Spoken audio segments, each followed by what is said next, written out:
All right, we are here. Peace and blessings, everybody. Put some comments below if you can hear me. All right, let's see here. I'm getting this all together. We got 3 coming in on here on Facebook. We got, let me see. I got 2 cameras going on at once. So hope everybody's doing good. We are getting started. All right, we got 4 Adera. All right, we got GI. Let's see if you can hear me. Okay, they said there's no value. Let's see here. Audio. Y'all can't hear me? Can you hear me on YouTube? Okay. All right, so those on Facebook, I think you might have to go to YouTube. I don't know why. Yeah. I gotta write this down because the Facebook people can't hear me. I'm gonna write this down real quick.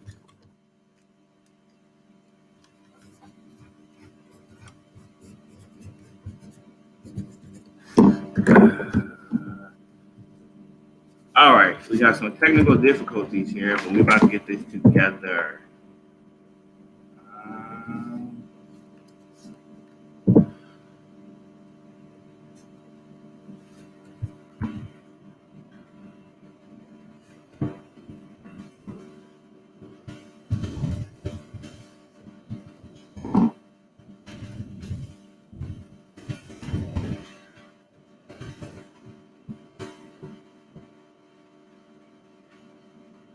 We getting it together. Hold tight. I see people coming in.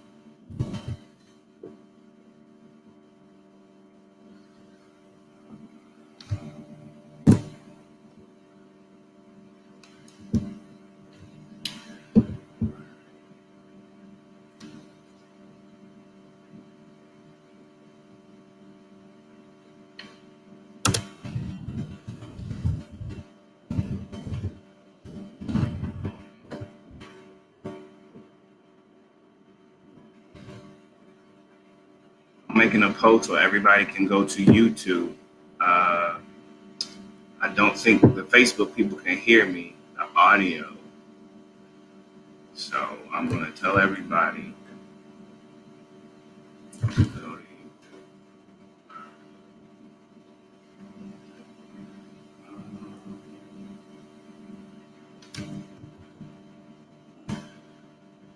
Okay, so I'm telling everybody to go to Facebook and go to YouTube, not Facebook. So right now we got 67 people on. All right, I see Penny telling me to hydrate. People are ready to hear some story. Mama Venora from New Orleans is here. All right. Okay, y'all can hear us. Okay, we can hear us. All right. I'm gonna turn this Facebook camera off. So we're gonna focus on YouTube.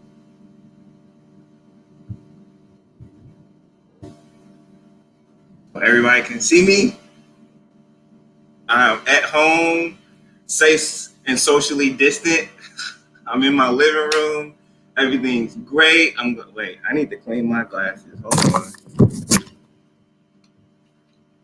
Hold on. I know I need to clean my glasses. One moment, please. All right. I still didn't clean them.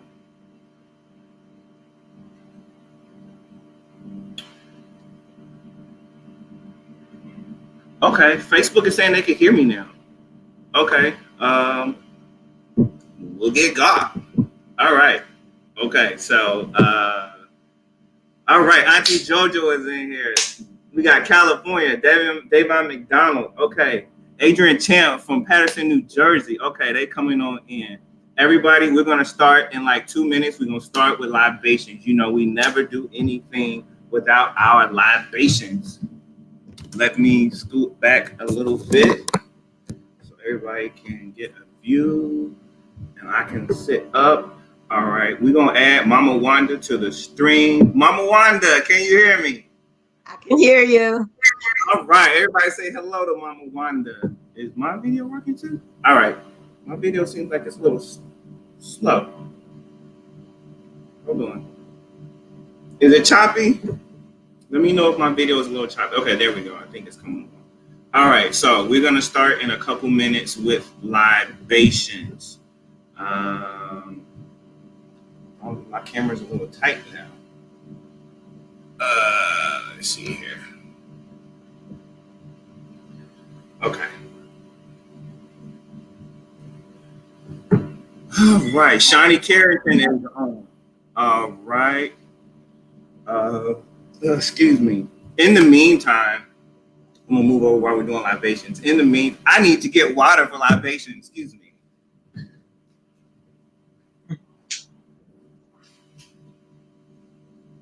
Getting it together.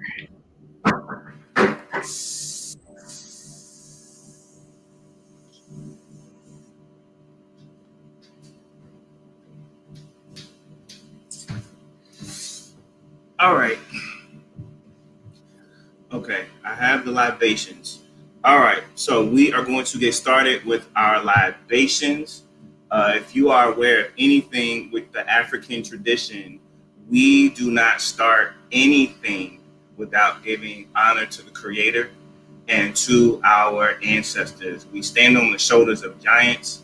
We are here because of the work and the legacy of those who came before us. So if you would please put your attention toward the screen. This is a solemn moment in our program. What we do is we call the names of ancestors and we pour the water. The water represents life. The plant represents life, our life. The nourishment of life is the water. And we pour and we say our ancestors' name and Ashe. Feel free to say the name of any of your ancestors. Type them in the comments below. We would appreciate that. We get started. First, we give libations to a storyteller, a griot that has recently passed from Keepers of the Culture, Miss Irma Holmes. She was a comedian, a storyteller, and a wonderful friend, and a great entertainer and artist in the Philadelphia community. We say Ashe. Ashe.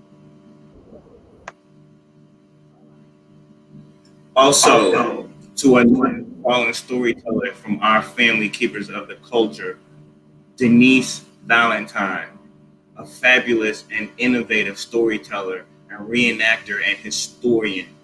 We say Ashe. Ashe. To a pioneer and a veteran member of Keepers of the Culture, a wonderful storyteller and poet, the Thelma Shelton Robinson, who crafted the genre stoetry. We say Ashe. Ashe. To Mother Mary Carter Smith, founder of Keepers of the Culture, along with the living Mother Linda Goss, founders of the National Association of Black Storytellers, a pioneer who put Black storytelling on the map to the world, who made Black storytelling a recognized and respected performing art in this world. Mother Mary Carter Smith, we say Ashe. Ashe. And I see many names that are coming through our comments right now. I would like to say my grandparents on my mother's side, Gladys Edwards, Oscar Edwards. To my father's side, Louie Ingram, the reason I moved to Philadelphia. To my grandmother, Ethel Best Holman Dixon. To my sister, Adrienne Best. To my also to all ancestors who have recently passed from COVID-19, who've passed untimely in the midst of a pandemic unexpectedly. We still honor them and give credence to their legacies. They may not have left expectantly, but we are thankful that the Creator still received them and that they are now on the ancestral plane. We say Ashe to all COVID-19 ancestors, known and unknown. Ashe. Ashe. All right. Thank you all for that moment. I still see. My mother, Teresa, feather on the wheel, feather on the wind. Yes, Mama Teresa Randall, also of Keepers of the Culture. There are so many names. We want to give honor and credence to the ancestors known and unknown. I see so many names that are still coming in. We must realize that we are nothing without our ancestors. We have nothing to live on if we do not recognize the work of the people that came before us. And that is why we are storytellers, to tell the story and proclaim the glory of those who came before us. We carry their legacies. Ashe, Ashe, Ashe. Oh, y'all can say hi to my turtles too. They chilling over there. All right, so we are going to get started. All right, thank you again for the libations. We are going to get started. So first, I want to introduce our co-host, Mama Wanda Gigetts. She is a co-founder of Keepers of the Culture. She is a retired educator. She is also a recent inductee into the Brother Blue Circle of Elders of NABS. That's equivalent to receiving the Lifetime Achievement Award for Black Storytelling. So we are grateful that she is here. She has also been the co-director, the creative director of Love Night since Love Night started. So I would like to turn it over to her so she can explain to us the history of Love Night, what it means to us, and what we are here for tonight. Go ahead, Mama. Hello, everyone. Welcome. So happy that you're all with us tonight. And I wanted to just briefly speak about Love Night. When we formed as a group, which was almost 30 years ago, we formed as a group, Keepers of the Culture. And one of the things we wanted to do was tell stories. That was the main thing we wanted to do, was to tell stories.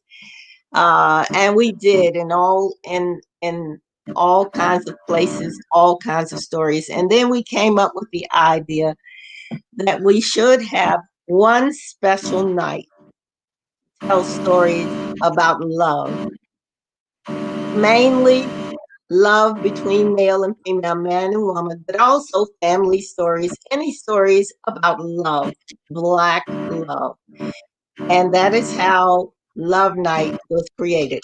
We decided to have it once a year, every summer, so that everyone could be free to be a part of it.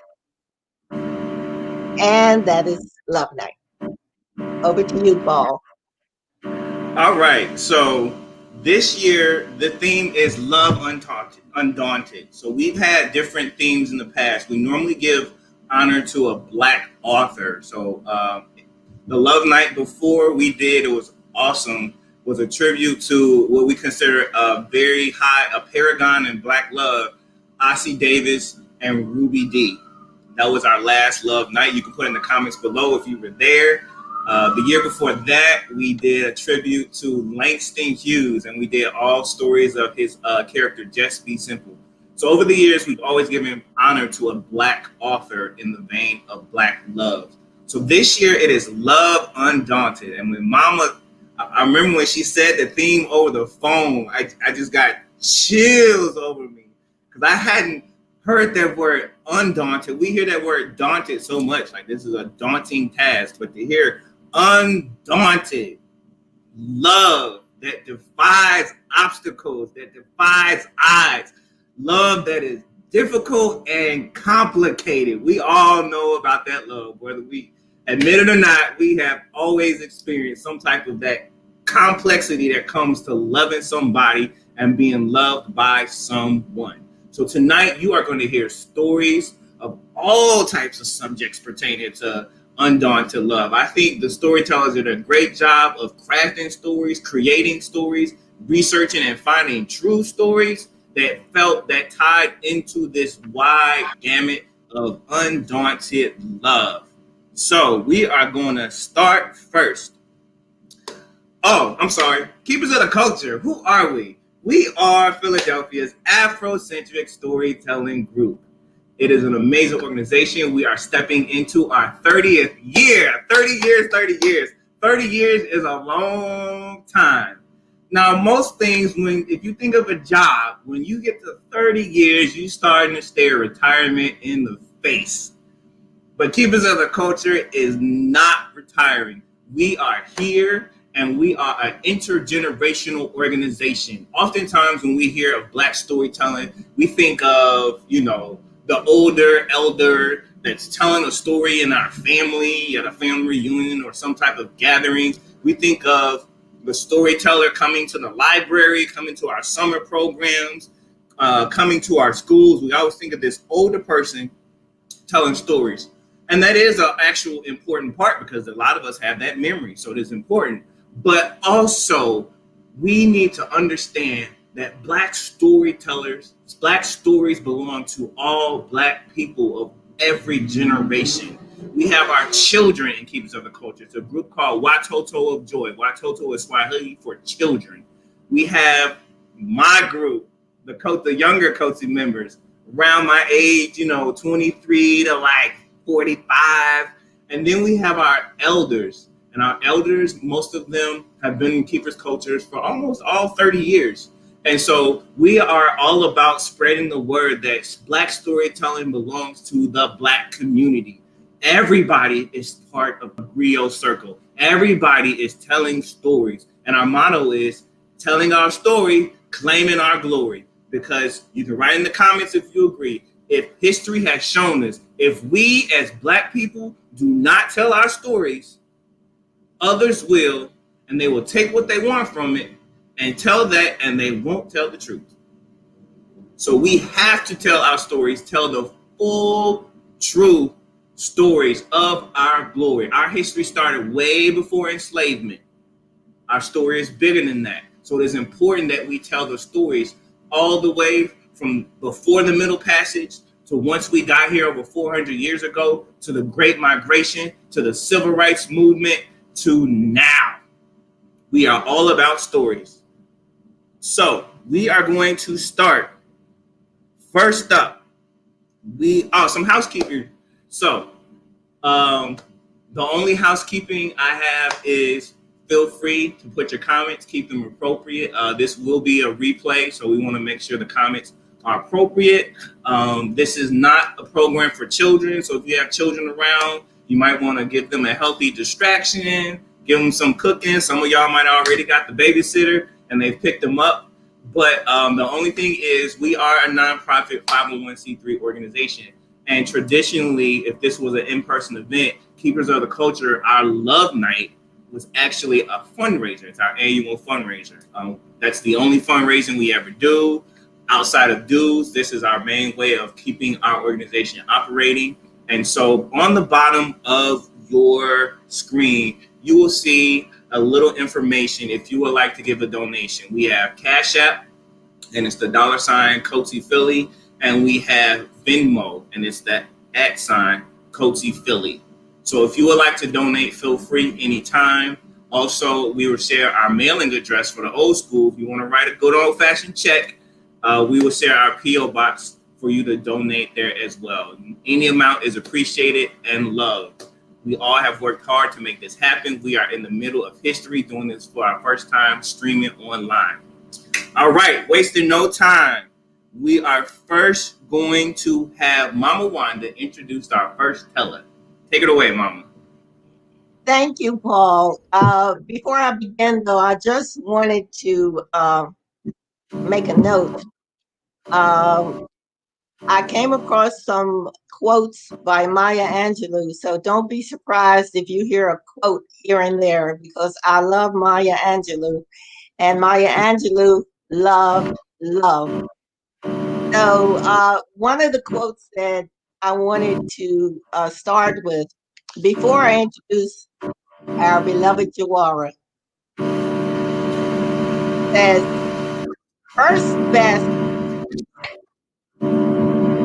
I'm sorry, Paul. And I I'm hope sorry, what? everyone can hear me. We can hear There's you. a buzzing on my side. Okay.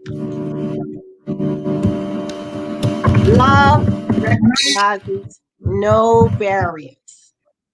It jumps hurdles. It leaps fences. It penetrates walls to arrive at its destination full of hope. Love undaunted. I'm pleased to introduce our first teller, Janice Jawara Bishop.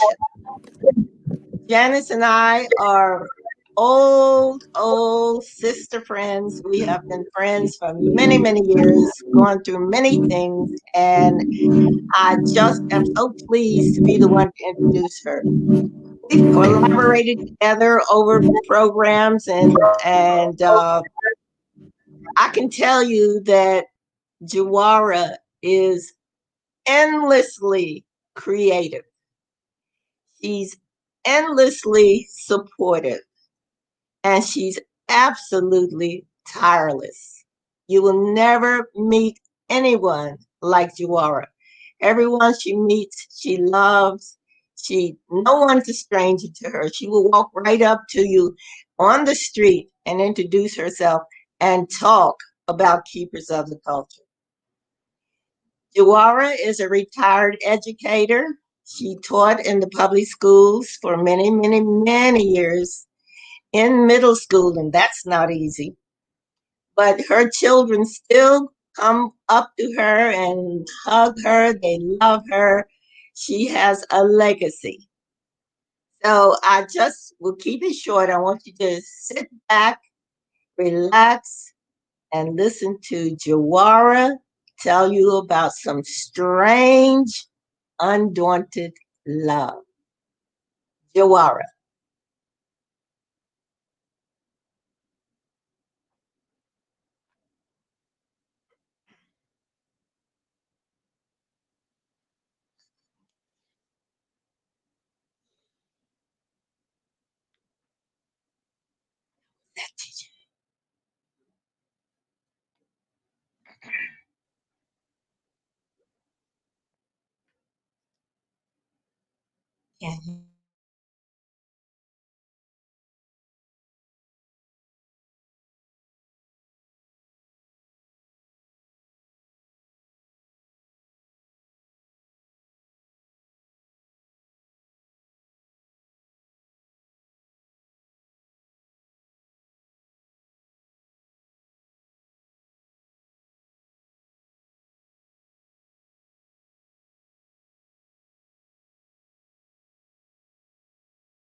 They said there was no sound, so let's start it again.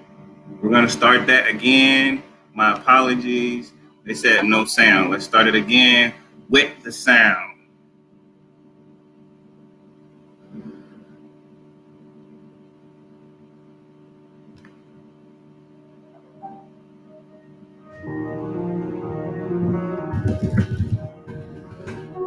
Oh gosh, I'm sitting here waiting. I'm so anxious. I don't know whether she's going to show up. My girlfriend promised, or she tried to promise, that she was going to go on a trip with me this year. She didn't go last year, but I think maybe now she's healed enough. And maybe she's ready to get back on that cruise ship. Although I do understand why she doesn't want to. Because 2 years ago, she had an experience on the ship that made her not want to do it again. Seems to me that I have time to share. So I'm going to share with you the story. Her husband was killed in a tragic auto accident, leaving her to raise 3 young boys. And she was just down. She did nothing but dote on those boys, go to church activities, and work. That was it. That's all she did. And I had been trying to get her to go on this cruise with me, but she just wouldn't go. But this year, the church was offering summer camp for the children, and she reluctantly said that her boys could go. And fortunately, it was the same week that the trip was scheduled for. So she said that she would come and bring me the deposit. I'm sitting here waiting, but I don't know. Anyway, let me tell you her story. 9 years ago, I asked her to go on the trip, and she didn't want to go. My husband had just died, and so she didn't want to go. A year after he died, she agreed to go on the trip, and we went. And she was excited because she didn't even go on her honeymoon. She had never been on a cruise before, and she was excited. As soon as we got to the ship, boarding the ship, she spotted this man who was already on the ship and was leaning over the rail watching because the new people come on the ship. He saw her, she saw him, and their eyes locked. She was so anxious to get to the top to where he was. She started busting through the crowd, and he was busting through the crowd up there. He left the rail, and he was trying to meet her as she got onto the ship. I couldn't believe it. It was like I was yelling behind her, "Do you know him?" She didn't. Anyway, when they approached each other, they extended their arms and they clasped hands. And it was like a magnet. It was like they were like a magnet. She turned around and looked at me and walked off with this man that she did not know. And I was like concerned. She called me later and said, "Don't worry about her. I didn't see her for 2 days." She said for 2 days, they didn't even know each other's name. The encounter was so intense. After about the third day, I insisted that I meet him. So they allowed me to come to dinner with them, but it was like I wasn't there. But I got a chance to observe him. He seemed to be a nice guy, and he must have been wealthy because anything she asked for, even acted like she wanted, he bought it for her. And on the last night when there was the big ball, she had on a gown that was fit only for a queen. She was beautiful. He was so attentive to her. And he was well groomed, nails, hair, everything groomed. It was wonderful to see just how happy she was. He just made her smile. She just was glowing. And I started to worry about what was going to happen when we got back home. He lived in California and we lived in Pennsylvania. But I didn't have to worry because they had decided to only communicate on birthdays and holidays. I said, "How are you going to do that? How?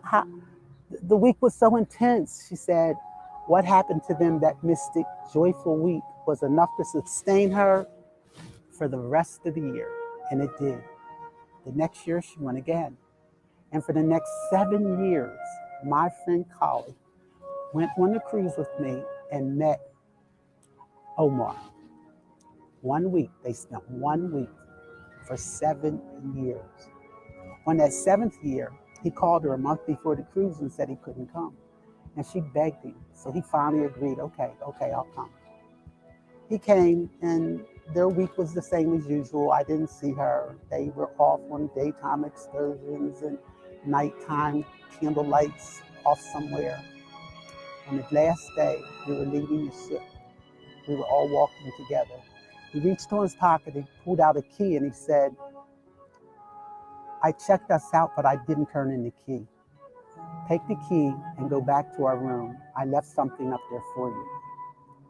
She was excited. She grabbed my hand and up we went. We bucked traffic. People got out of our way. They saw us coming. They got out of our way. We got off of the elevator and there on the floor, from the elevator to the door of her room, were yellow rose petals all the way to the door. She was giggling. I was giggling with her. It was really cute. When we opened the door, the petals continued from the door to the bed. And on the bed was the biggest, most beautifully adorned box. Great big ribbon covered the whole top of it. And she started tearing at it. And I said, "Don't tear it open, it's so beautiful." But she didn't stop. She got it open, and guess what? Inside, another box. You know that whole thing, right? And another box. and another box. When she got to the last box, it was small, but not small enough for a ring or anything like that. And when she opened it, she collapsed down onto the bed. And the box slid from her hands onto the floor. I could see the tears swelling up in her eyes, and I ran over and got it. I lifted the box, and inside there was a coffin. A coffin. Do you hear me? A coffin. And when I lifted the lid of the coffin, it said, "Welcome to the world of HIV." Oh my gosh. Just then, before I could even respond, we heard the security saying, "Everyone must leave the ship. Everyone must leave the ship." I literally almost had to carry her. It was hard. We walked back through those rose petals. Oh my gosh. We got back home and it was bad. It was real bad. She shut herself off from everyone. She stopped going to church functions. She would only go to Sunday service, sit in the back, leave before it was over. She shut out her family. She shut off everybody. Everybody but that young man on her job that had always had an affection for her. Every day, he would ask her to go to lunch with him in the cafeteria. And every day she refused. He was willing to take her abuse. And so he did. And for months, he would ask her every day to have lunch with him. And every day she would say no. She even went to the point where she asked her boss to transfer her to an area where she would be isolated, where she wouldn't have to interact with anyone. And they granted her request. Dom, that was the man's name, he couldn't understand. And so he followed her down to the basement where her new office was. And one day he went down and she was so tired. And when he asked her, she was too tired to resist. And she said, yes. As she looked up at him, she said, he's really a nice guy. And he's cute. And she said, yes. And so they went to lunch. That started a lunch relationship. He made her smile. Not quite laugh, but she would smile. And every day for months, they had lunch together. One afternoon, after lunch, he said, this has been going on for months. We were grown people. We decided where we're going with this relationship. And she had decided that it was time to break it off because she was really starting to like him. And so she said, okay, you can come to my house tonight and we'll talk. And she got ready for him. She lit incense. She lit candles. She dimmed the lights because she didn't want to see his face when she told him. She didn't want him to see her face when she told him. And when he rang the bell and came in and saw the lights dimmed and the music was soft and he could smell that incense calming him as soon as he got inside the door, he was happy. The smile spread across his face and she could see the warmth in his eyes. And she sat him down on the couch. She took his hand, set him down on the couch, and she said, you must promise not to interrupt me as I tell you my story. In fact, after you've heard it, I want you to get up and I want you to leave. I don't want you to respond because this is something so serious. You're going to need more than you're going to need time to respond. You can call me tomorrow, next week. You may decide not to call me at all. And he promised. And she told him her story, that she had been in a relationship for 7 years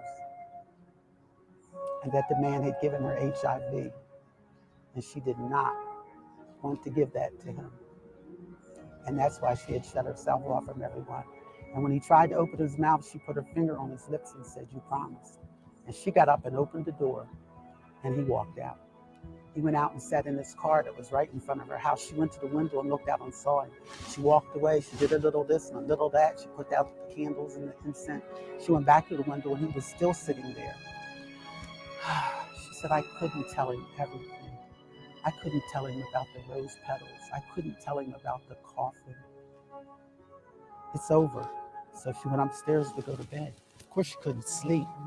She tossed. She was restless. It was just impossible to sleep. But she laid there, and she heard this banging at the door. Maybe that was her mother. Something had happened to the boys, and so she ran downstairs, and she opened the door, and there was Dom standing there. And she said, "You promised." He said, "I did promise. It's tomorrow. It's 1 minute after 12. It's tomorrow." And he said, "And now I kept my promise. Now you must promise not to interrupt as I speak." And he said, "I love you, and I know you love me." He said, "I can see it in your eyes when you look at me. I can't live without you, Callie. I want to take this journey with you.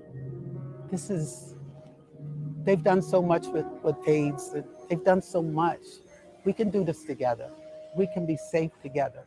Please say you'll let me take this journey with you." And she went over and put her head in his chest, and they cried together.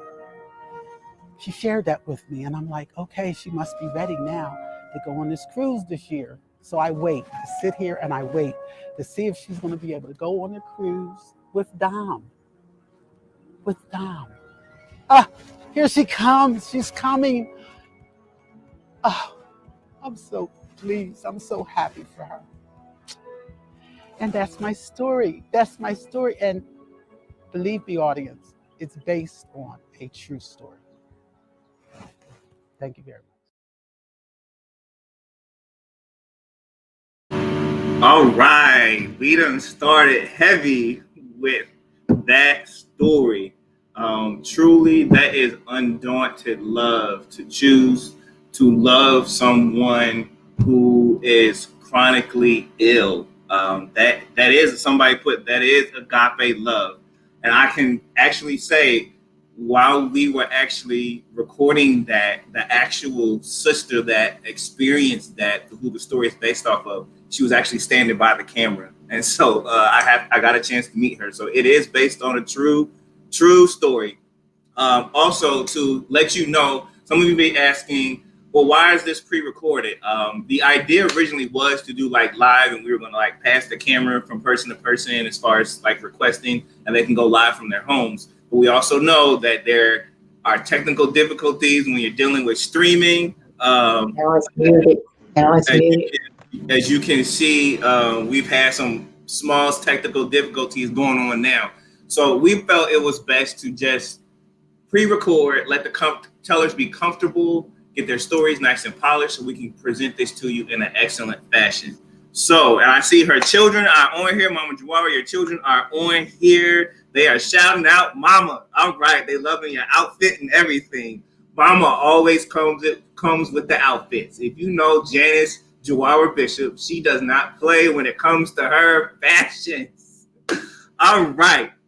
Next, okay, Mama Wanda, please take it away to introduce our next teller.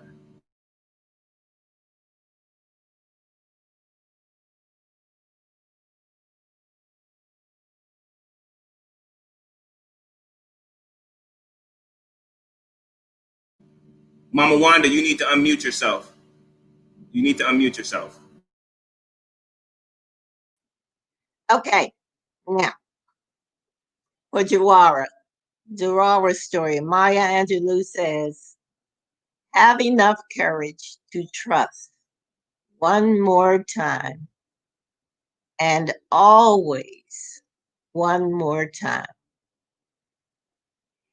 Now I wanted to introduce our next storyteller, Adara. Adara, we welcome one of our newest young storytellers, our bright and irrepressible Adara Dismuke.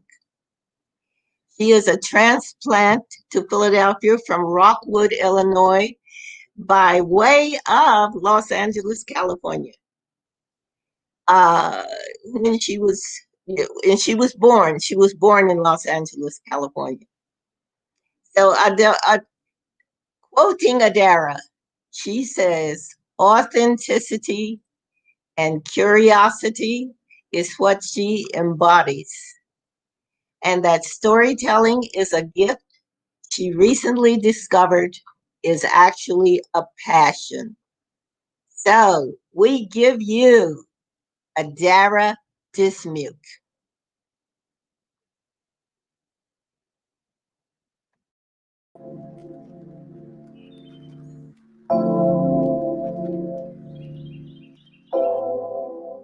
What's love? What does it look like? What if love isn't black? Does that mean I should give it back? What if his love for me was unwavering and every bit of it needed savoring? But they said, he ain't black. Now, I ain't trying to get y'all sidetracked, but our love comes with a little bit of drawbacks. He ain't this, he ain't that, he ain't rich, he ain't black. Now, you see, in the back of my mind, I knew this man was worth my time. I wouldn't say he's a dime, but he sure is my sublime. Listen, even on a rainy day, he is my agape, the highest form of love. But he ain't this, he ain't that, child, he ain't rich, he ain't black.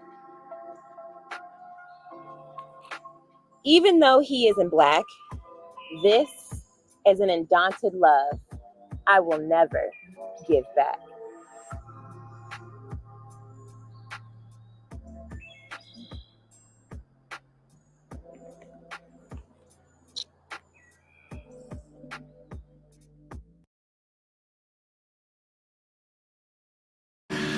All right. So, in the spirit of undaunted love, Mama Wanda, we know, Mama Wanda, you need to unmute. We know that this is a common form of undaunted love, is relationships and love outside of your race. And we all have experienced or known someone who has dated outside their race. And I know for me, I think it will be very difficult because you are experiencing that opposition we're talking about with undaunted love. You're experiencing that on two levels. So first, you're experiencing that with your lover because the honest truth is, being of different race, your experience in the world and how you navigate the world are often two different experiences. And that comes with two different views and two different understandings of what you know to be true. And so there is a lot of kind of give and take, moments of agreeing to disagree, deciding to love someone who may not have the best views about your people. But also when you step out in public, where you go, having that, feeling the weight of people watching you and wondering what they're thinking. And another level of complexity, having children, you know, and these children growing up biracial and the narrative of what is true to them and how they experience life. And so we know it takes a special type of endurance and patience and understanding of an individual to be willing to love beyond race. That's heavy. That could be a whole separate show. Yes. Mm-hmm. Yeah. Okay. Thank you, Adera and Anthony, for that original work.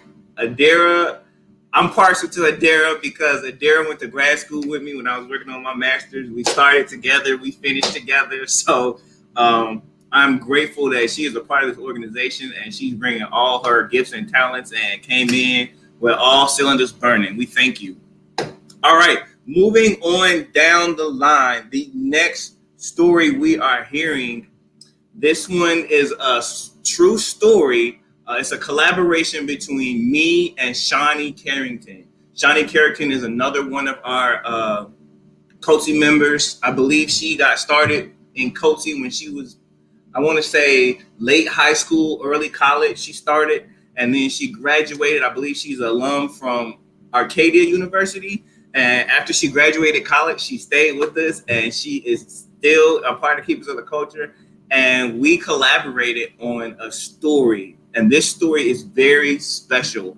I'm not going to give it away, but it is broken up into 7 parts. And so it's a story of 2 lovers. I want you to see if you can identify what is undaunted about their love. Just by looking at the first video, I want you to see what do you think is the undaunted part of their love. The name of this story is Exposed and Unafraid, Valerie's Voice.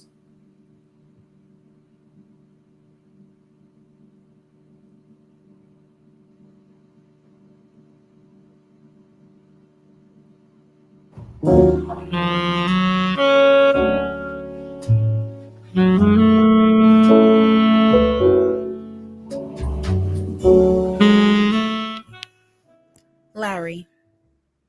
Answering the call to love demands much courage and determination because self-exposure always involves a risk of being seriously hurt.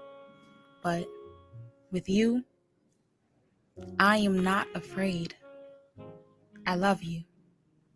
Your wife, Val. Dear Larry, it's funny how 3 years can seem like a blink on some days and more like forever on others. I miss you. But knowing you will be back home soon eases my spirit. I know the time is passing slowly, but don't become discouraged, love. This is just a stumbling block on the road, a little detour from the path we thought we would be on right now. I won't pretend I'm not worried, but somehow I know truly that everything will be okay. When you get out, I'll be here waiting for you with arms open wide and heart open even wider. I've been keeping myself busy with helping organize for the movement. We held a rally for open housing and better education not too long ago, and the turnout was wonderful. I wish you could have seen it. I have no doubt that these initiatives we're pushing for and the changes we're demanding will cause a big shift for Black people in Chicago, and I just hope that you'll be able to see the fruits of all this labor when you get out. When I think about all the opportunities we're fighting to create for Black people, it fires me up, and I know I have to keep pushing to make them happen. I owe it to myself and to our future to make this world a better place to exist in. If nothing else, I hope I'm making you proud. With all my love, your Valerie.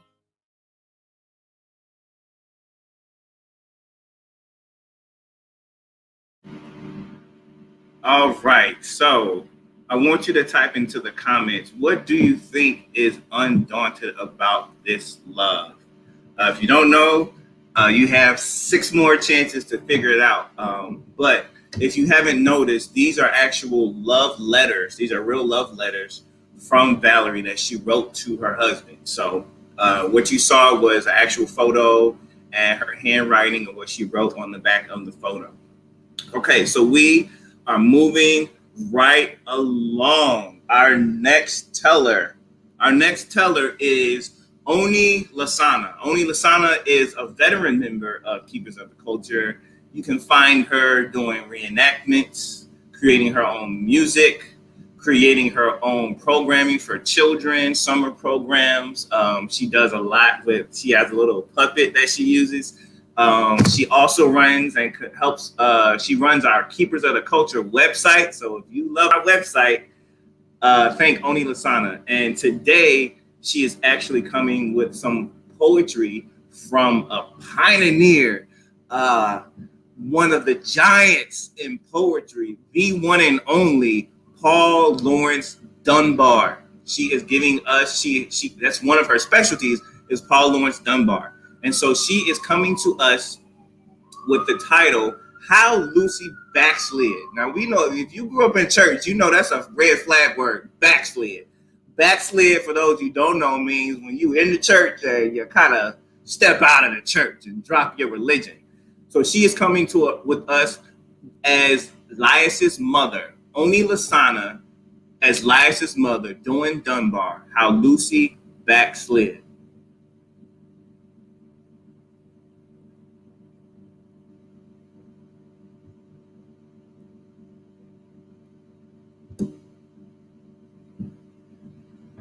I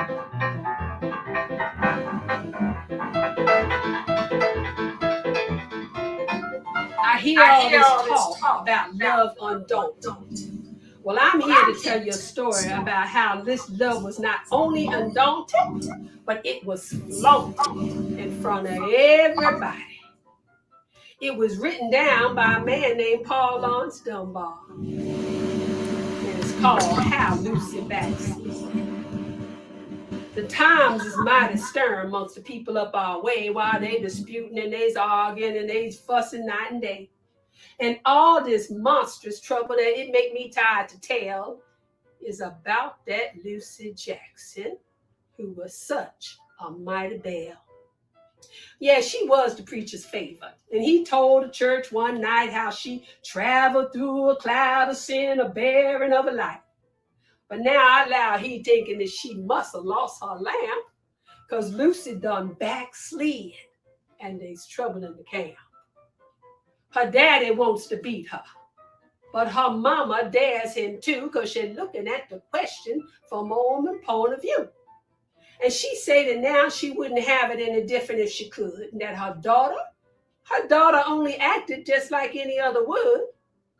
Of course, you know when women's argue, they is mighty easily led by their hearts and don't go fooling about the reasons of the head. So her mama laid the law down. She ain't recognizing wrong, because you got to make allowance for the cause that go along. You see, the cause that make Miss Lucy for to throw her grace away, I fears won't bear no inspection when it comes to Judgment Day, because though the same thing been working ever since the world began, a woman disobeying for to entice along a man. Mm-hmm. So if you attended the revival we held the winter past, you can recollect that Congress was coming thick and fast. But there ain't no use in talking. They was all left in the lurch when old Miss Jackson's daughter found her peace and took the church. Why, she shouted over every inch of Ebenezer's flow, from up in the preacher's pulpit, from their town through the door. And she hugged and squeezed her mama, and she hugged and kissed her dad, and she struck out at her sister, people say, like she was mad. Well, I attended some revivals that was lively in my day, and I see folks get religion in most every kind of way. But I tell you, and I speaking true indeed, that gal took her religion harder than the hardest yet I ever seen. Well, from that was, Sister Jackson, won't you please do this or that? And she must always start the singing when they pass around the hat. And there wasn't nothing in that church you could go by without Sister Lucy Jackson didn't have her finger in the pie.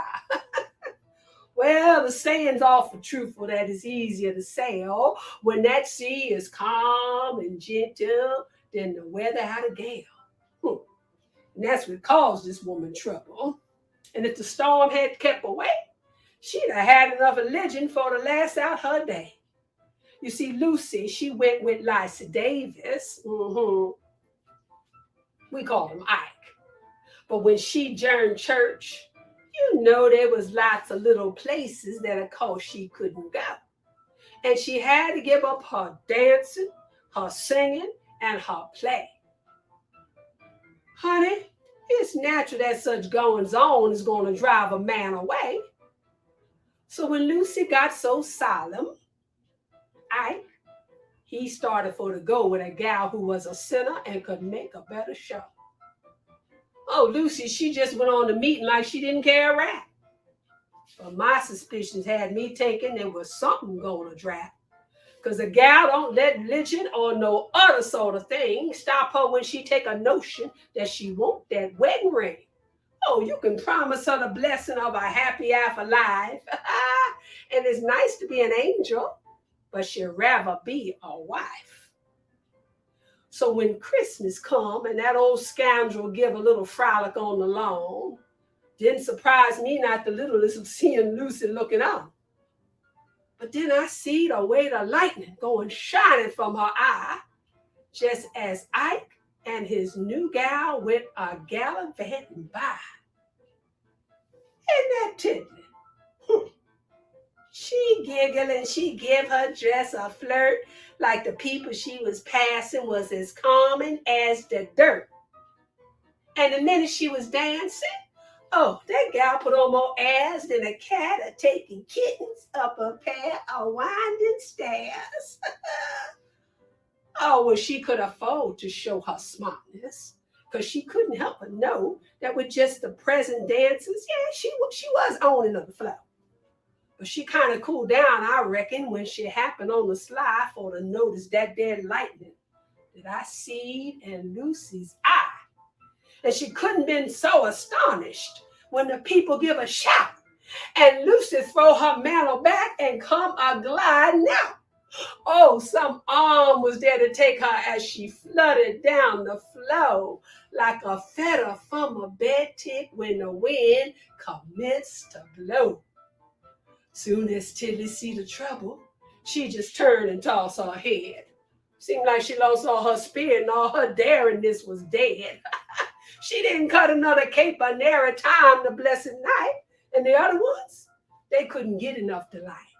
You see, when you keep a coat a-standing in the stable all along, when it do get out, it's natural it be pulling strong. And if you tie up your feelings, here's the best advice to take.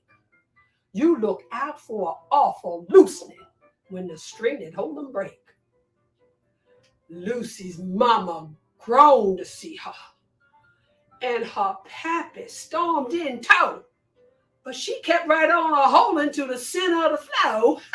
And then they went and they ran and asked the pastor if he couldn't make her quit. But to tell another story, throw that preacher in a fit. Tiddly Taylor chewed her hanker till she chewed it in a hole. All the sinners was rejoicing because a lamb had left the fold. And the last I seen of Lucy, she and Ike were side by side. I don't blame that gal for dancing, and I couldn't if I tried. For the men's that wants to marry, they ain't growing round on trees. And the gal that wants to get one surely has to try to please. Oh, it's a hard thing for a woman just to pray and just sit down. And to sacrifice her husband so to try to gain a crown? Well, I don't say she was justified in following her plan, but though she lost her religion, yes, she surely got the man. Well, later on, when she is certain that the preacher makes them fast, she can just go back to church and ask forgiveness for the past.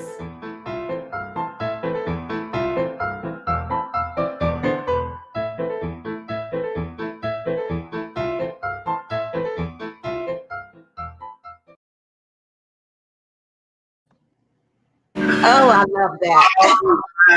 Wow. I love that one. Yes. Lucy dropped religion to get her man back. And if it's any trouble, she just go ahead and repent when she needs to. Thank you, Oni. For doing a job well done, doing Dunbar as Lias's mother.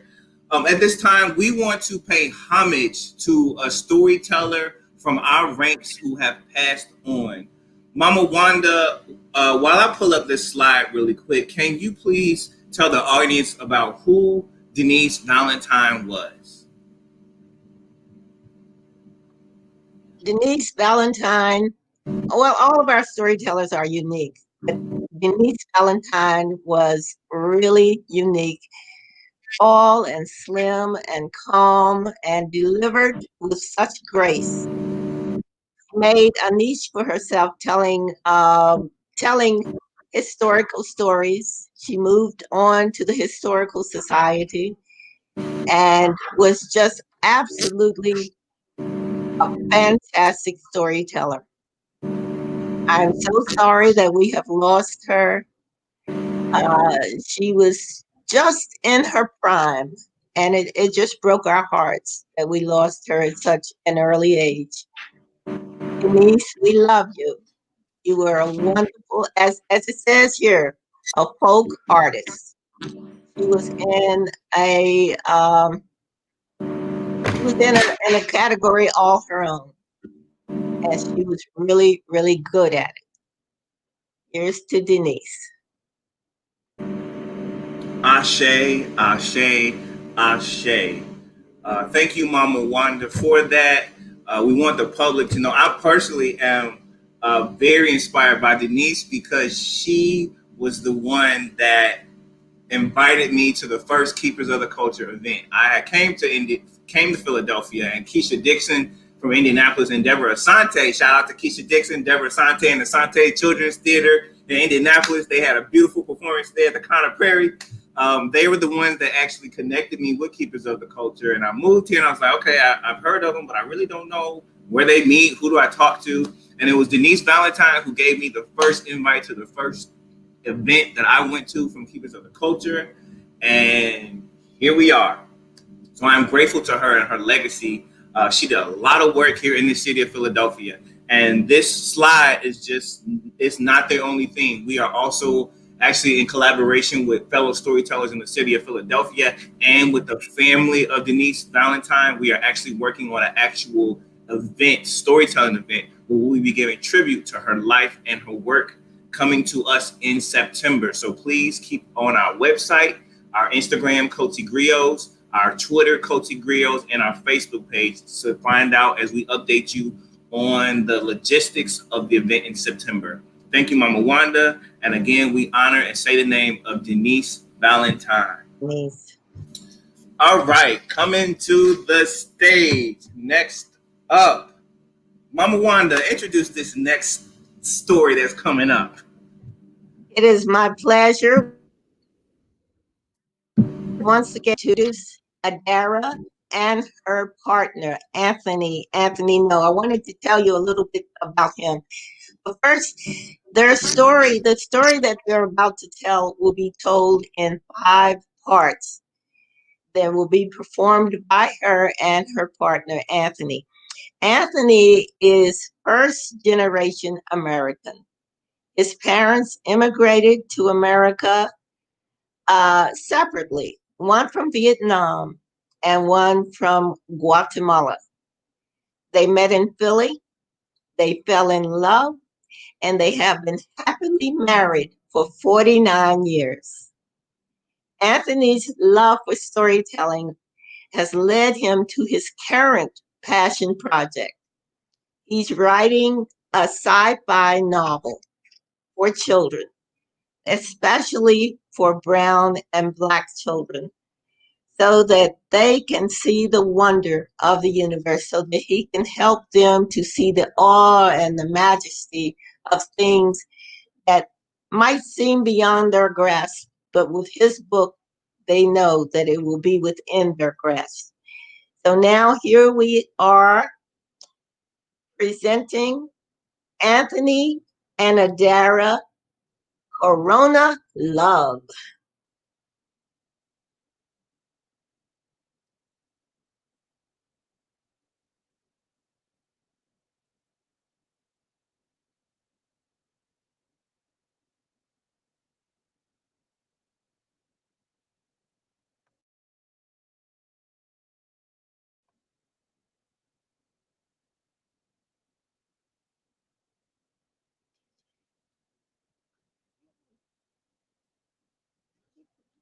Switch it back.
Philadelphia is ordering all non-essential businesses to close at 5 o'clock this evening. The city will also close all non-essential government operations through at least March 27th.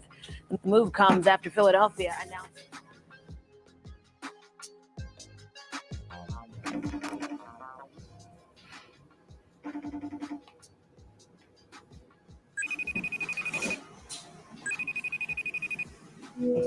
Hey, what's up?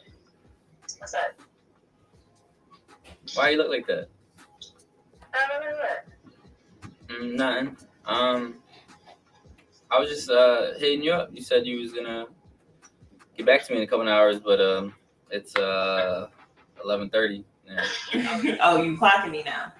No, I ain't clocking you.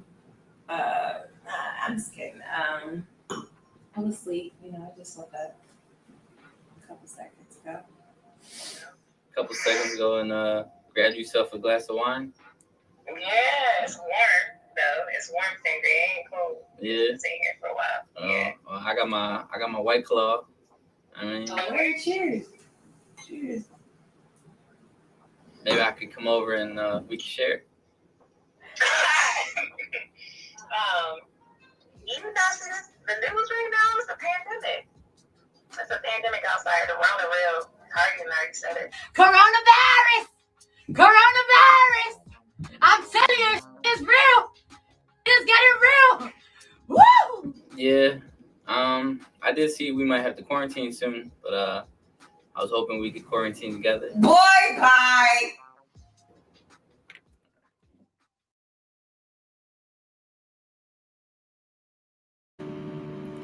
All right. So you can see, what's his name?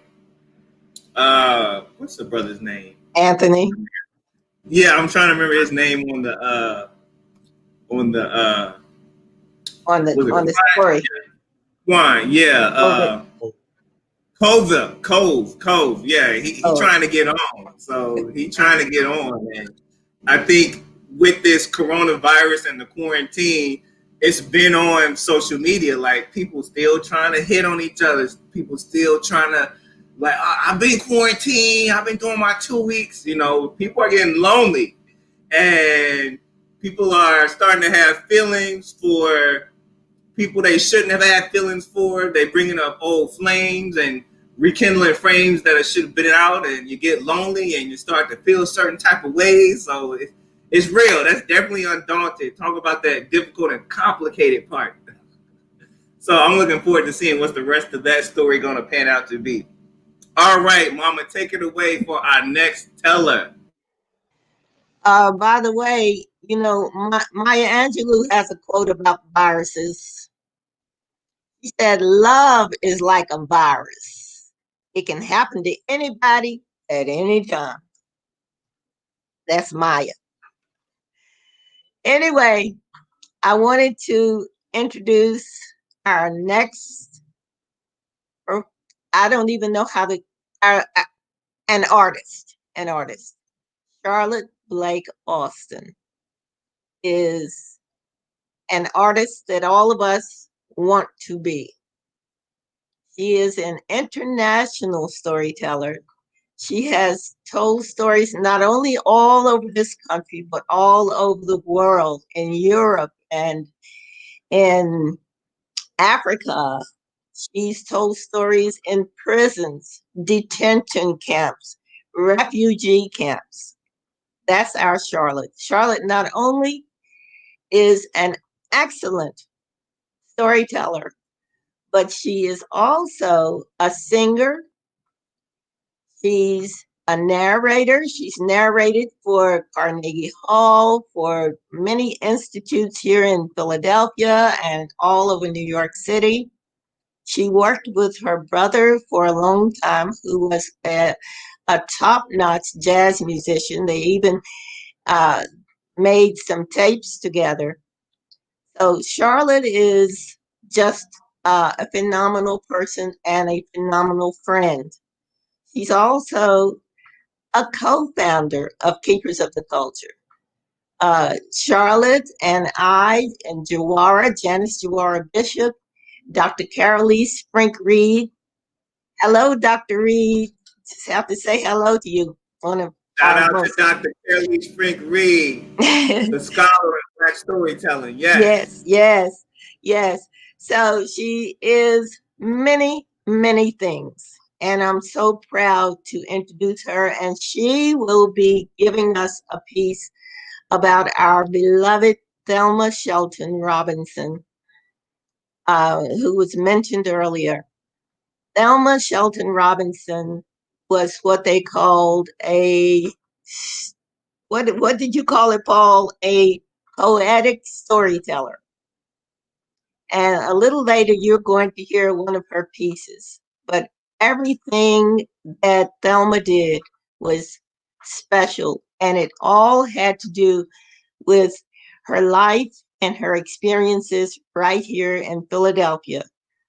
Her little book of poetry is one of the most precious things that I own. And we miss her dearly. We miss her dearly. She was a quiet, dignified woman who quietly went about writing her poetry, and she was just loved by everyone. So now I would like to present to you our wonderful Charlotte Blake Alston.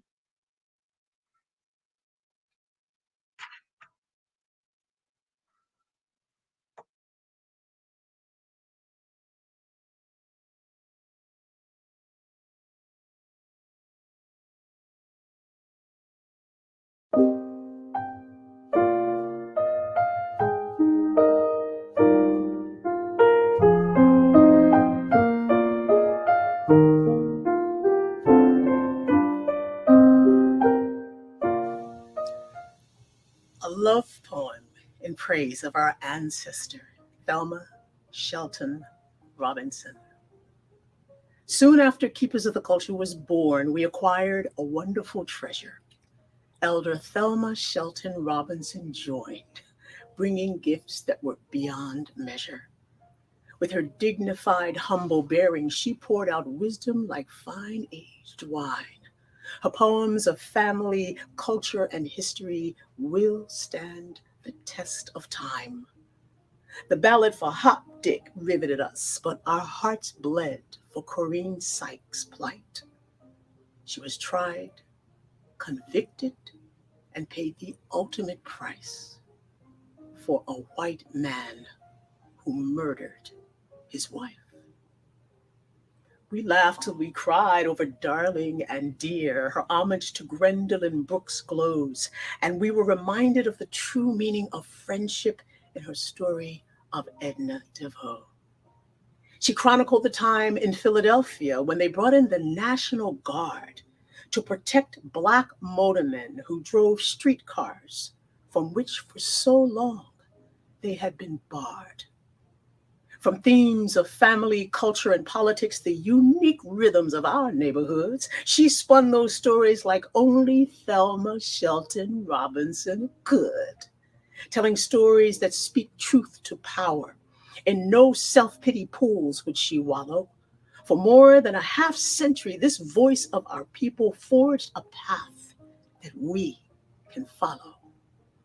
Poet laureate, modern-day griot, her body of work implores that we tell the stories of our people and community the dominant culture ignores. Born in Virginia, but at a young age, Philadelphia became her home. And Keepers of the Culture is oh so grateful we could claim her as our own. Thelma Shelton Robinson, Philadelphia and NAB's treasure, poet, historian, orator, ancestor. Her gifts are still beyond measure. So Thelma, this love poem, this praise poem is for you, and with our highest appreciation, we recommit ourselves to this noble craft with most earnest dedication.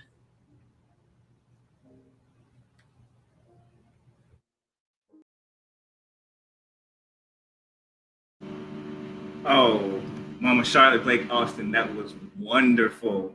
Original work by her in homage to our ancestor, Yes. Thomas Yes. Shelton Robinson.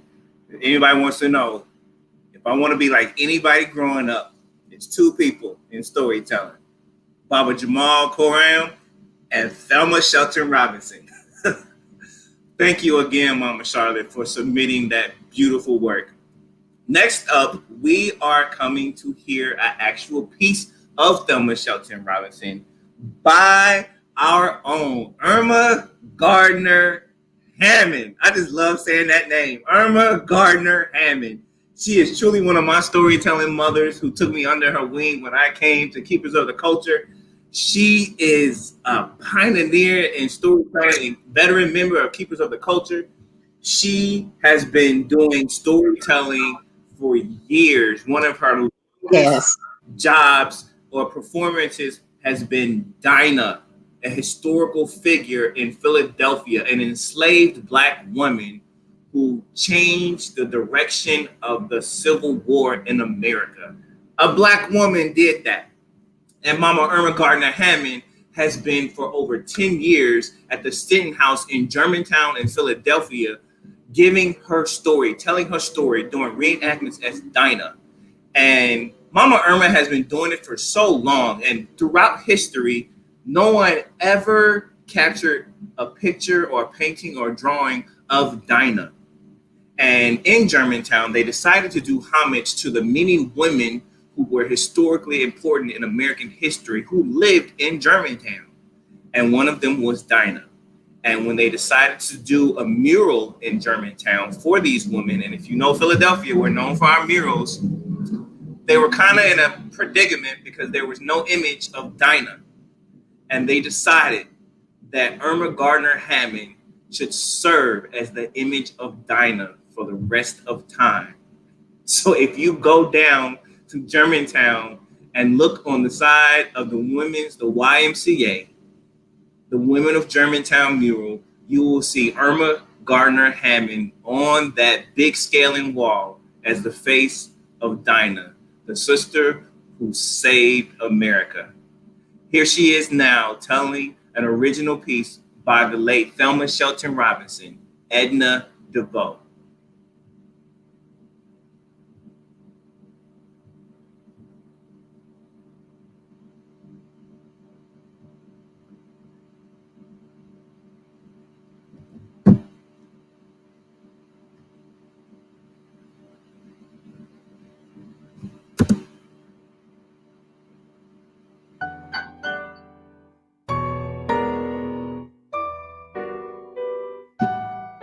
It's been 2 years now that I've seen his face.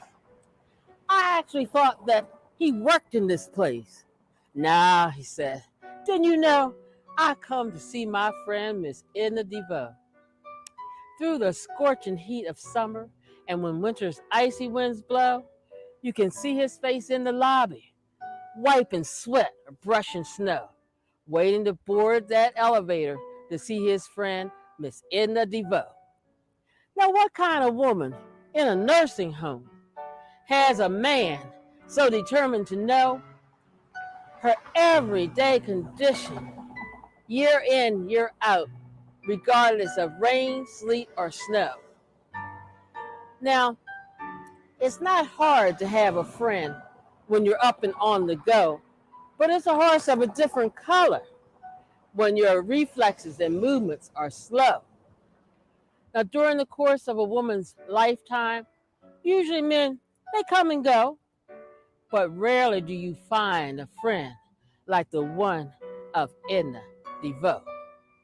Now, being human and a woman too, my curiosity began to show. I gotta see this patient, this woman named Edna Devoe. Miss Devoe, I said softly, as standing by her bed, looking down at the white cornrows that covered her head. Her eyes were partially open. Only the white did show. And it pained me to see that tube running from her nose. A Coca-Cola brown was the color of her skin. and her tiny body under the sheet was so very, very thin. I wonder if she knew when he came or when he leave to go, or did he just sit there watching her, thinking thoughts of long ago, thoughts of the good times they must have shared, he and Miss Edna Devoe. I learned that his name was Mr. Goldsmith, but everybody called him Goldie. And he told me that he prayed each and every night, one thing only, that she would be the first to go before he passed away. And I believe in my heart of hearts thought that the Lord would grant me this prayer and give me the time to make arrangements to give her a decent burial here. Now, when I heard this, I had to quickly move away.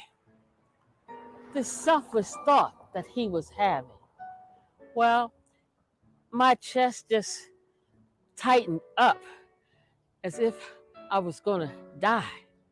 I had to get away from him. You shut me up, I muttered, as I averted my eyes from his face, which at that time mirrored an abounding faith. Then one morning, while he was making his rounds for the day, an employee told him, "You have my deepest sympathy." And he knew that Edna was gone. God Almighty, from whom all blessings flow, had granted his request. He had received the soul of Edna Devoe and took her home to rest. Ashe, ashe, ashe.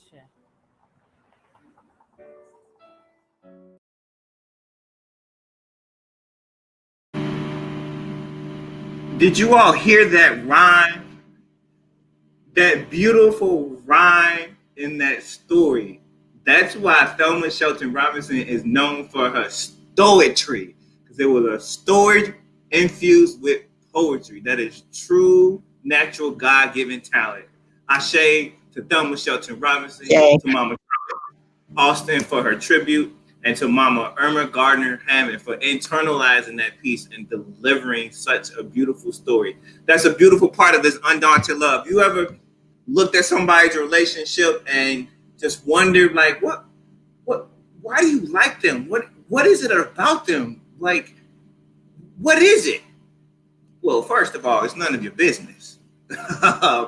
But that's what that poetry and that stoetry touched on, is just why did this man love this woman? We may never know why, but it was definitely beautiful the way he was loyal and how he loved this woman, and he desired that she would go first so that she would not experience loneliness. That is some true, undaunted love. Thank you again to those sisters who are all a part of this storytelling segment. Next up, we are coming into part 2 of Valerie's voice. I hope some of you all typed in the comments what you think this situation is about. I'm not going to tell you yet. I'm going to play it, the second part, and see if you can figure out why is the love of Valerie and Larry undaunted. Enjoy part 2, Exposed and Unafraid, Valerie's voice.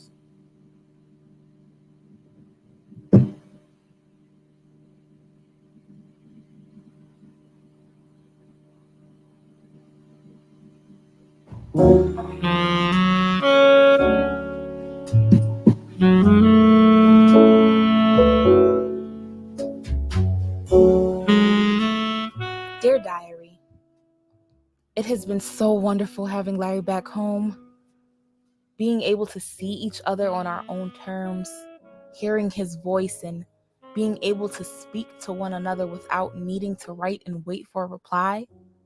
It's all food for the soul. We've been on plenty of dates already, and I'm constantly reminded of how thoughtful and caring he is. It's almost like he's making up for lost time, and I'm awestruck. And to think, in no time at all, we'll be married too. It's so exciting and I'm bursting with joy. Every single moment with him is a breath of fresh air and he's so supportive.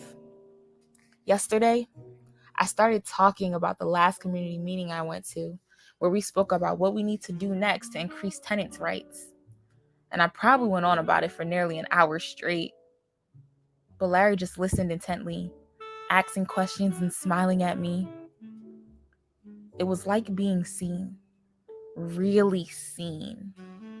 And it makes me love him even more every day. There is something bothering me though. I'm not quite sure what it is, but I feel like there's something he isn't telling me. There's just something off lately. And sometimes I feel like he's skittish, as if something is wrong. I can't help but think to myself, what did he do?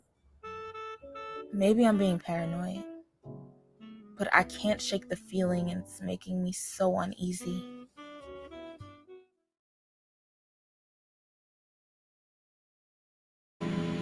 All right. What do you think is going on? I'm not going to tell it yet.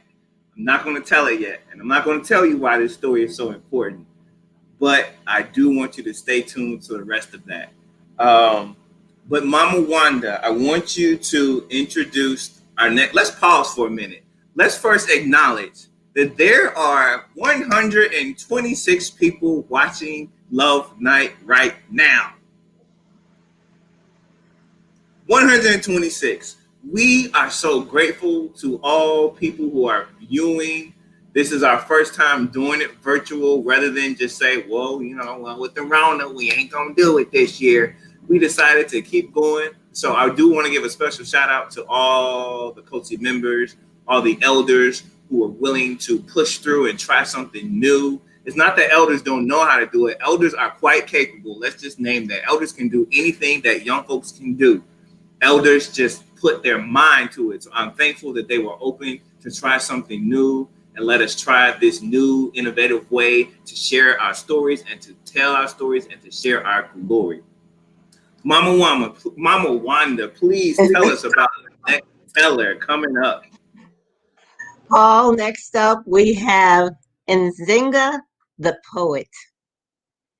Now, Nzinga has been with us for a while now, and along with her interest in writing poetry, Nzinga is also honing her skills as a storyteller. She's appeared at the Penn Museum as well as other venues around the city. She loves jazz, and she also enjoys encouraging and keeping her fellow KOTC members connected and informed through emails and texts. She's well on her way to becoming a spiritual caretaker, which is an important position in the KOTC organization. Here's Nzinga the Poet. I fell in love with summer.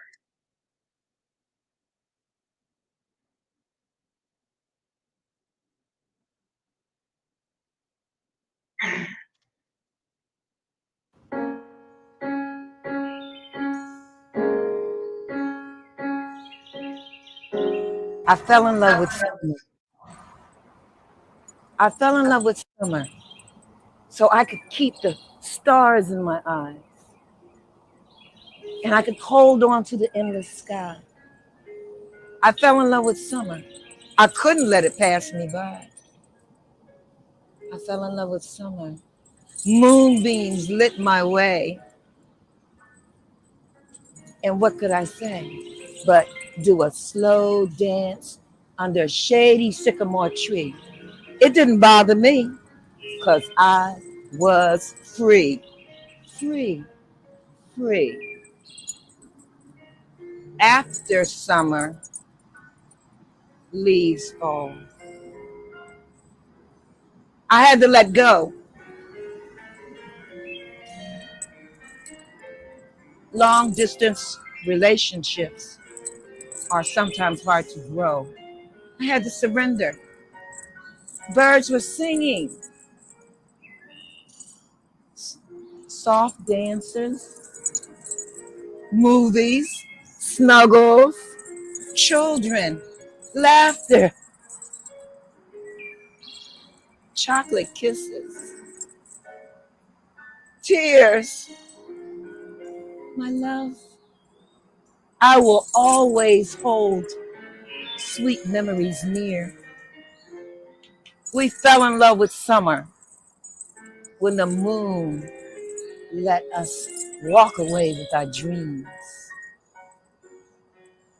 And this endless romance, this endless dance, we fell in love with summer and we were free.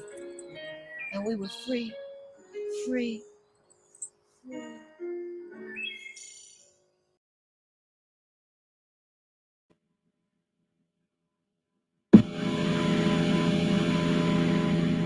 Beautiful, beautiful, beautiful original work by Mama Nzinga. I want to give a special shout out to my friend in Indianapolis, Brother Joshua A. Thompson, who is a pianist, a trumpeter, and a music sociologist. In the background, he was playing the piano music for us. That was Melancholia by the one and only Brother Duke Ellington. As the president of Keepers of the Culture, I would like to officially decree that Mama Nzinga has the best smile in our organization. Her smile is so warm and endearing. Mama Nzinga, we thank you for that original piece. Now, Mama Wanda, let's talk about this piece, because this piece was touching on, if you guys didn't figure it out, it was touching on long distance relationships. Mama Wanda, have you ever been in a long distance relationship? I haven't really been in a long distance relationship, but I have heard of them. I have known people. I have read about people in long distance relationships. So I'm not firsthand, but secondhand information. Now, there was a story you told me a couple days ago about somebody that was in a long distance relationship. Yes. Yes. I was reading this article. It was so interesting and so apropos about President Eisenhower. A lot of you may not, know about President Eisenhower, but he was a career military man before he became president. And he told a story of his relationship with his wife. I'm sorry. He was married to his wife until she passed away, or he passed away. I don't remember. Her name was Mamie Eisenhower.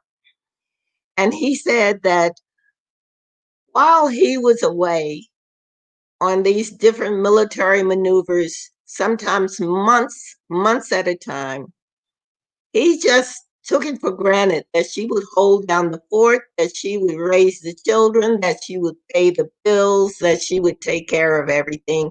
And that's what Mamie did. But he realized after he retired that he had taken her for granted, that all the time that he was away, she was doing everything. And because of that, she had become a woman in her own right, a woman to be respected, a woman who knew how to do all kinds of things. And she was in great demand to speak and to handle things. And so he fell in love.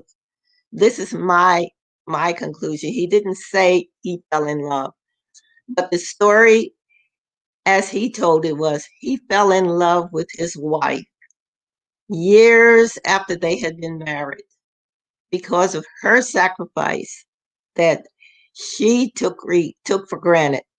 That was one long distance relationship that worked because Mamie Eisenhower saw love as something that should be undaunted. Brother Paul.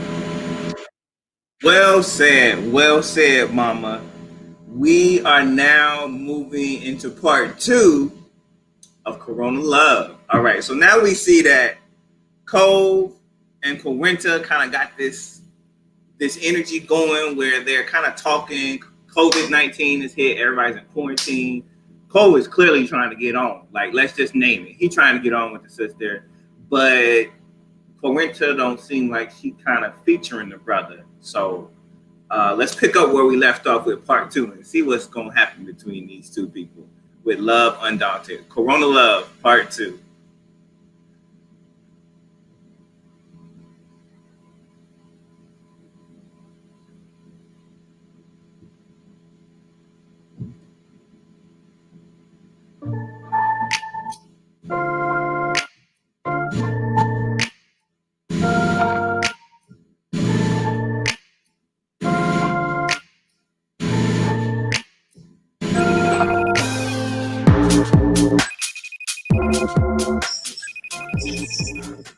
Yo, what's up? Hey, what's up? Just trying to see what your schedule's like this week, because you know I've been trying to see you for a while. It feels like You know what? I've got my mom's brother's cat's birthday. Your mom's brother's cat's birthday. Yeah. Okay. Yeah. What about next week? I'll be in Canada. I'm going on vacation, you know. I know it's the Rona right now, but they say that that's the pretty safest state. Okay. Well, who's that? I'm watching the NBA right now. Reruns. But you know what? I gotta go because gotta get that workout in. You know what I mean? Gotta go. All right. Well, thanks for calling. Yeah, hit me up when you come Bye. to Canada.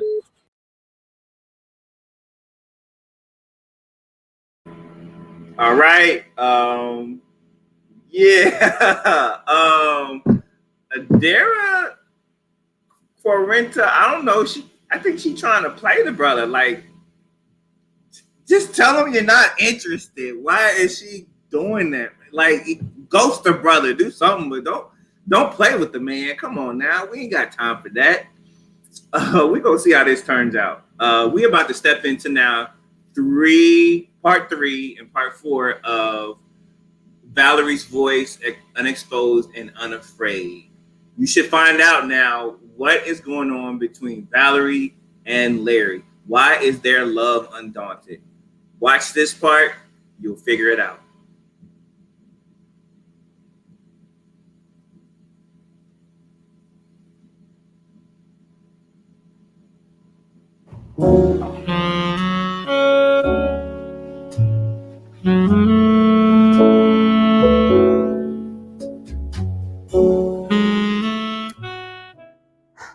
Dear Larry, since receiving your last letter, I spoke to Mother Gladys. I can't even pinpoint which part of this situation makes me angrier. The fact that you're back in prison, or the fact that you didn't tell me yourself what is really going on. And I had to find out what happened from your mother instead. Did you think I simply wouldn't find out? Did you think it would just go away if you pretended nothing was wrong? How could you do this to us? Larry, you asked me to marry you even though you knew you were in trouble. When you came home, you promised that you were not going back to prison. And if that was the case, why would you involve yourself with the Huxon brothers?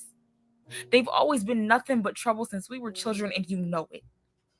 What makes all of this worse is that I could tell something wasn't right. Why did you think you couldn't tell me what was bothering you? You asked me to be your wife, but you couldn't even confide in me? I'm so confused and hurt. You hadn't even been home for an entire year yet. I'm trying to make sense of it all, but Larry, there is no sense to be found here. My heart is heavy and my mind is sagging with disappointment. I'll just stop here before the tears start flowing. confused and angry. Valerie. Dear Diary, today I finally got to go visit Larry. Although I hate having to see him inside those frigid prison walls, seeing him felt like a handful of triumph. I missed him so much, and being able to be in the same room as him again made it feel like all this is worth it. More so, seeing him smiling at me the same way he did before he went in made me certain that he feels like it's all worth it too. Makes me feel like I'm not in this alone, and he's right here with me even when we're so far apart.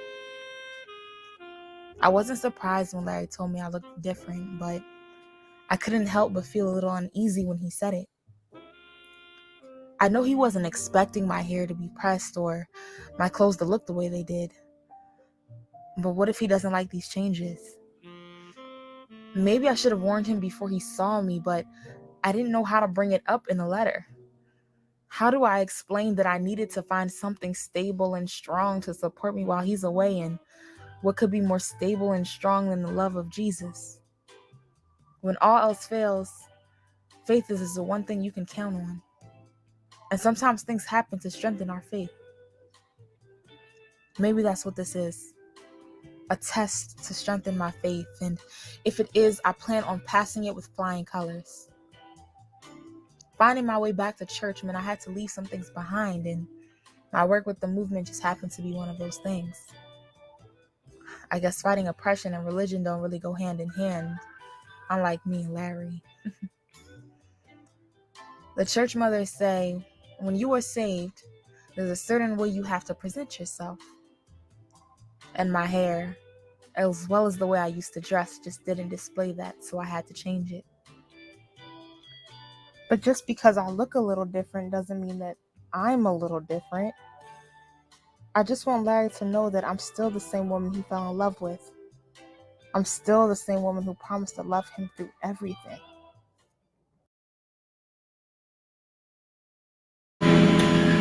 Whew. All right. So, if you haven't figured it out, Larry has been in and out of prison, and they fell in love before he went to prison. And the first time he went to prison, it was a short stint, and he proposed to Valerie while he was out.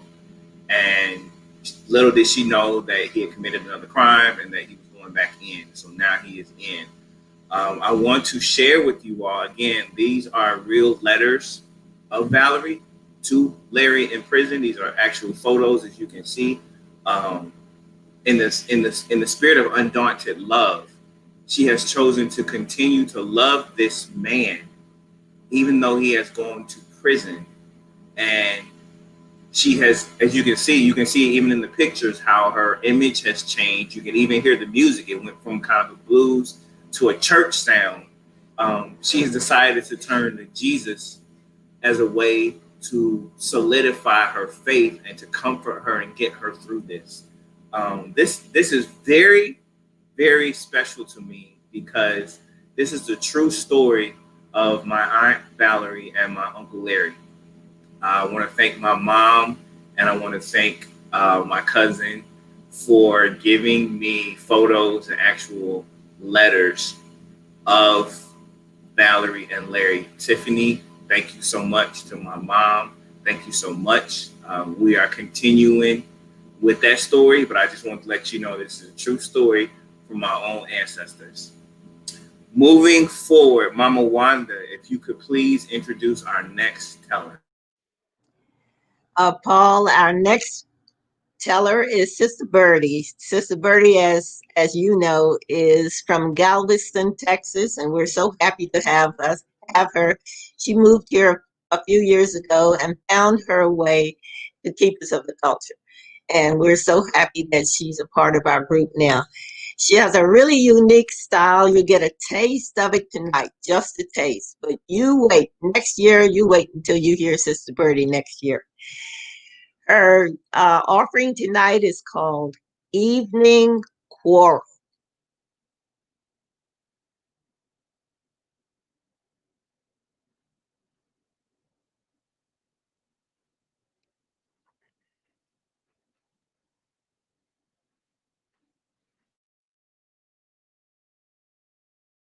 Where's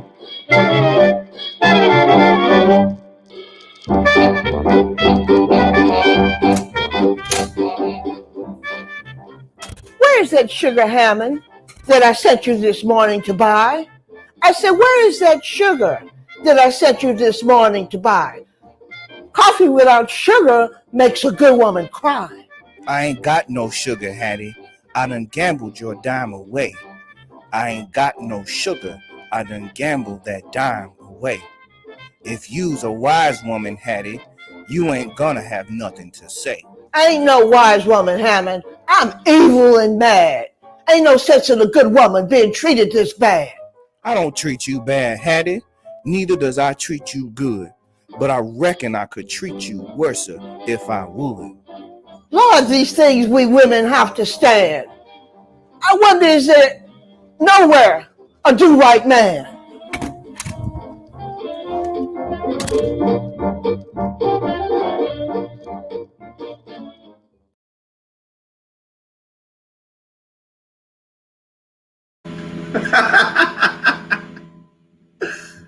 I don't watch that. I'm gonna tell you, I don't watch that like 20 times. Like before this broadcast, I watched this because number one, I'm a huge fan of Langston Hughes. He is one of my muses. We did a love night with him 2 years ago.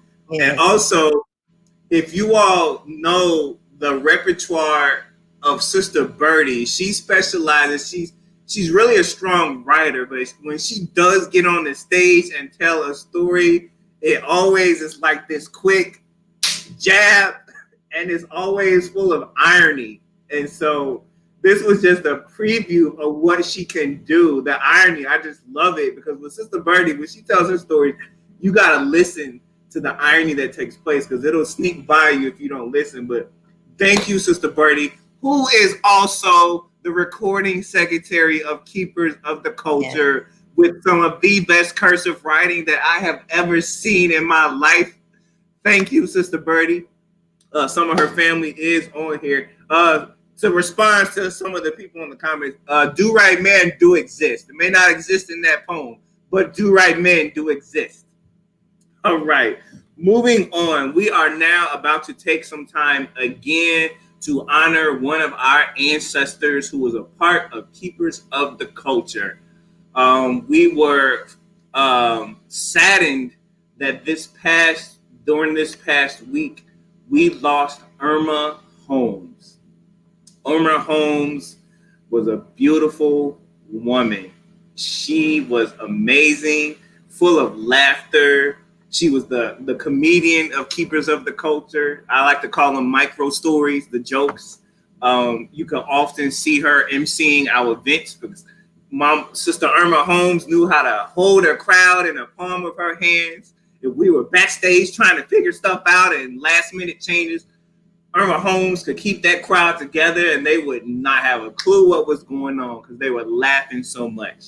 And we were so blessed that the night before she passed, she called and told me to tell Keepers of the Culture that she loved us. We are so honored and we are so blessed that she was a part of our family. I want to be sad, but I can't help but laugh when I think of her. And so we have a short clip. We were fortunate that one night, it was actually a love night. We have an audio recording of her telling one of her jokes. She had a whole gamut of jokes. She could be as clean as you want it, or she could be as raunchy as you want it. And so we have an audio clip of her telling one of her love jokes about a couple. So we want you to sit back and listen to this short clip of the work of Irma Holmes.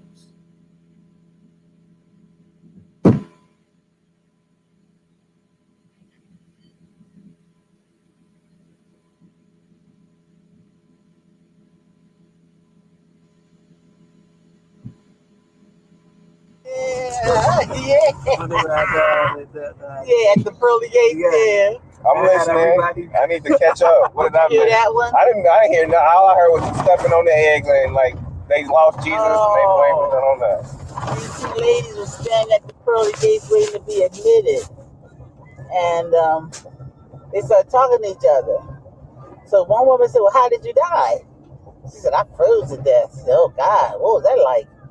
She said, well, at first it's very painful, and then you get really numb, and then you die. She said, oh, wow. She said, well, how did you die? She said, well, I was married to this cheating husband, but I could never catch him. She said, so I came home early from work one day, and I ran upstairs to the bedroom, and he was up there in the bed, but he was by himself.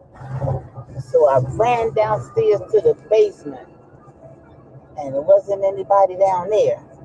So I ran all the way upstairs to the attic, and there wasn't anybody up there, but I had a massive heart attack, and I died. And that lady said, ain't this a trip? She said, what's the matter? She said, if you had looked in the damn freezer, we'd both still be alive. They both made it. That's how it's going.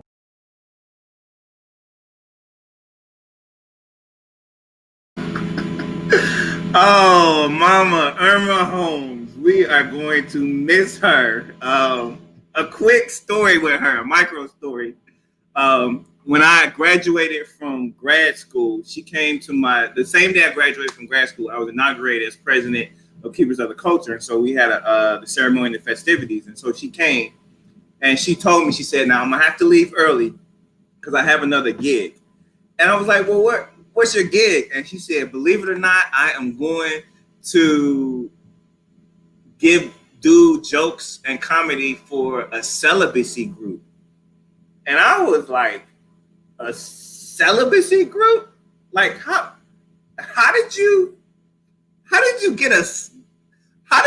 does a celibacy group want to hire a comedian?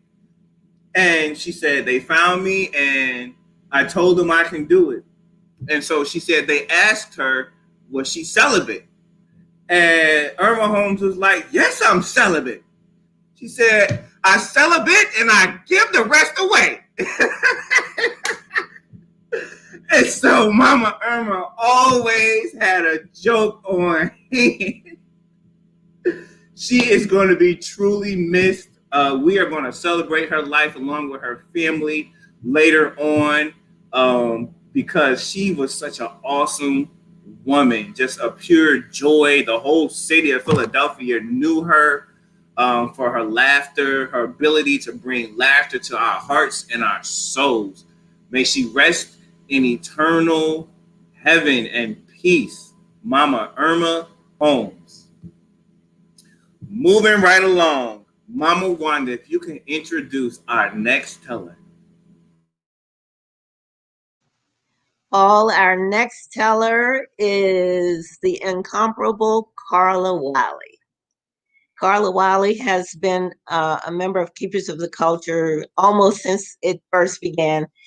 She developed her storytelling skills from working in the library system. She's worked in the public library system for many, many years, especially in the children's department. She developed many programs and all kinds of activities for children, especially in North Philadelphia, which was wonderful. Carla is a master at crafting a story. I've never seen anyone do a better job of crafting a story, any story. And she is also a master at creating her own stories. And let me tell you, that is not easy. I've tried it. Her unique style cannot be copied and it cannot be duplicated. So make yourself comfy, open your ears, and allow Sister Carla to invite you in. Sister Carla, Harriet Tubman.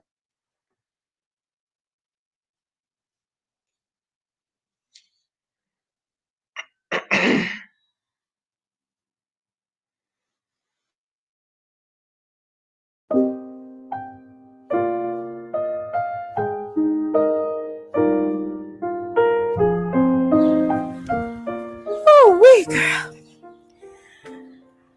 Oh, I have been sitting in the house during this pandemic, quilting and having a good old time. And I went in the box, and you know what I found? I found some fabric from my daughter's wedding. My middle daughter, Odette. Bless her heart. That child, she put that man of hers through so much stuff. But, you know, it's funny. Of all my children, she's the one that'll tell you that she knew exactly what she wanted out of life, all her life. When she was about 16, she came to me and she said, Mama, the kind of man I want is one like Harriet Tubman's.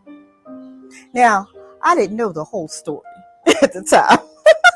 Because if I had known the whole story, child, trust me, I wouldn't have looked so confused because John Tubman, he was a rogue. And she said, no, Mama, I'm talking about Nelson Davies. Nelson Davies? Who was that? Said she was married to him for 25 years, the last part of her life, Mom.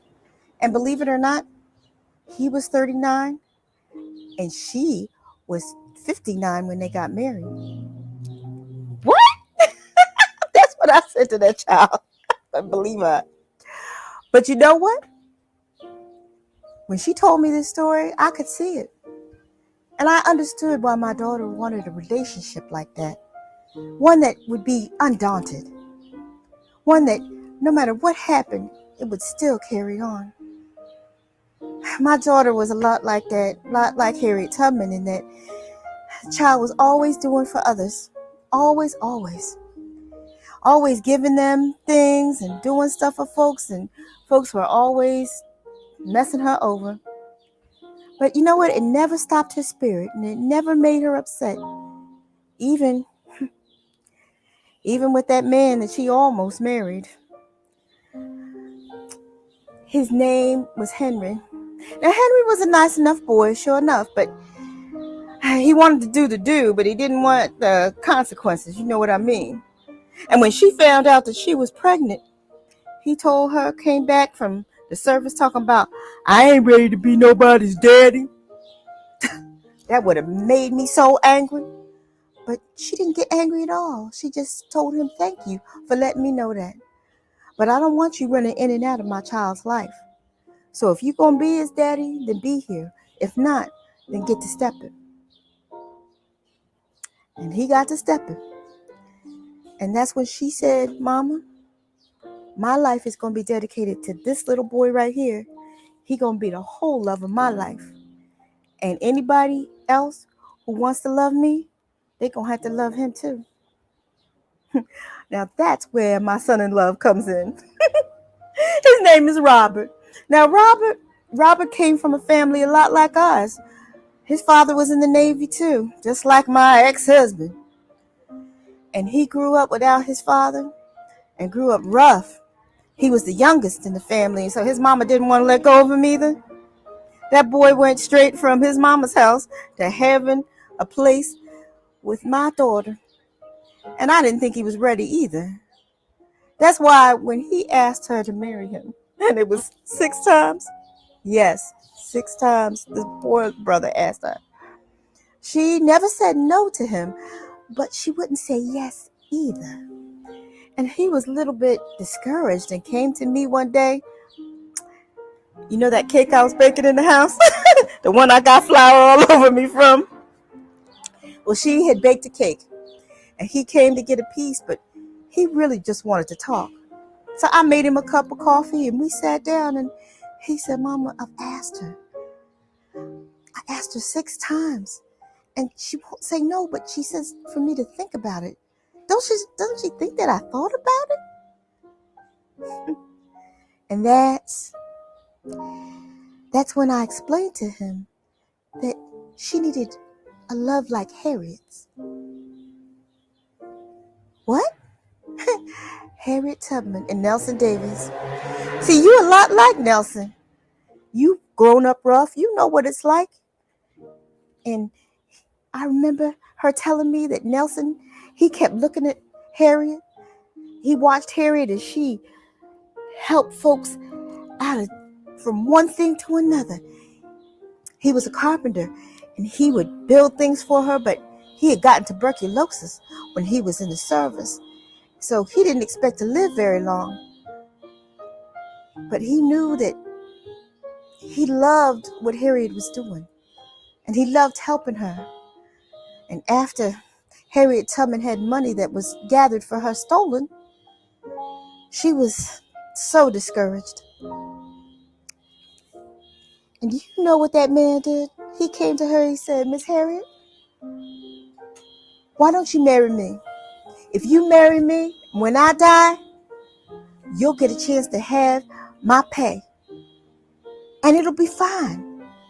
You'll have something to live off of, and I'll be doing my part for you, paying you back for the good things you did for me. Now, Harriet Tubman was a lot like my daughter in that she did not just say, okay, let's do this. She had to think about it.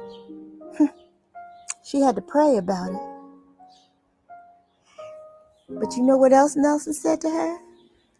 He said, everything that is mine, I want you to have, because I know that if I give it to you, then we'll make something wonderful grow. Yeah. And I think that what took it over the edge for my son in love.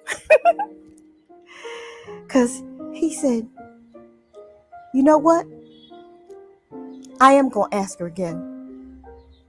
But this time when I ask her, I'm going to ask her along with the baby. She needs to know. She needs to know that I'm committed to him too. That's right. That's right.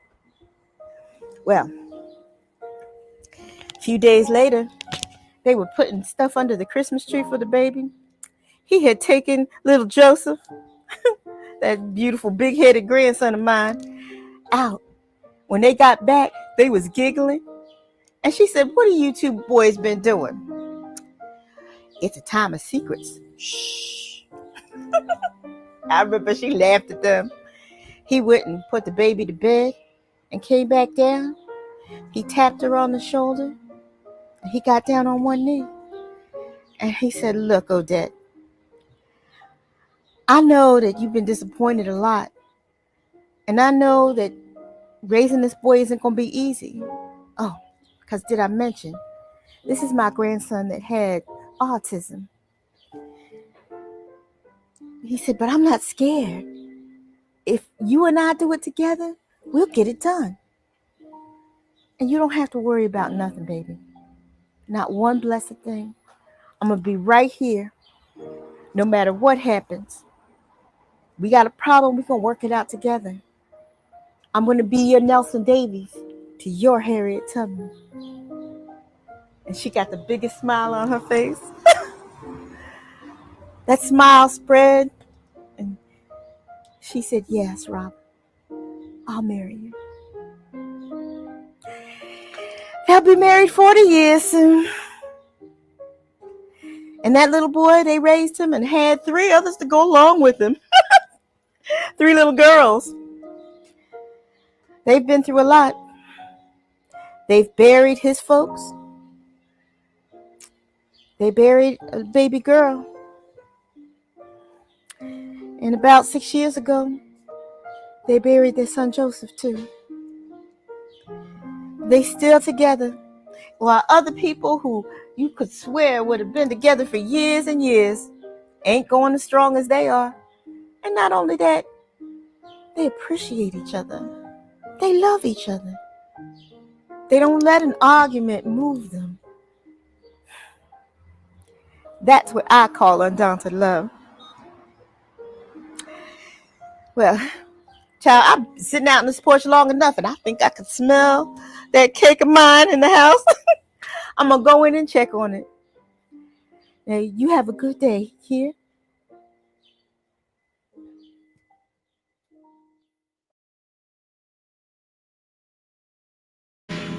Oh my God. Oh, you just gotta love Mama Carla. And she was not playing about that cake, because when we went to record, she had cake waiting on us. She had slipped me snacks and treats and stuff I ain't had no business eating over time. And so that laugh of hers, that was authentic, that giggle she has.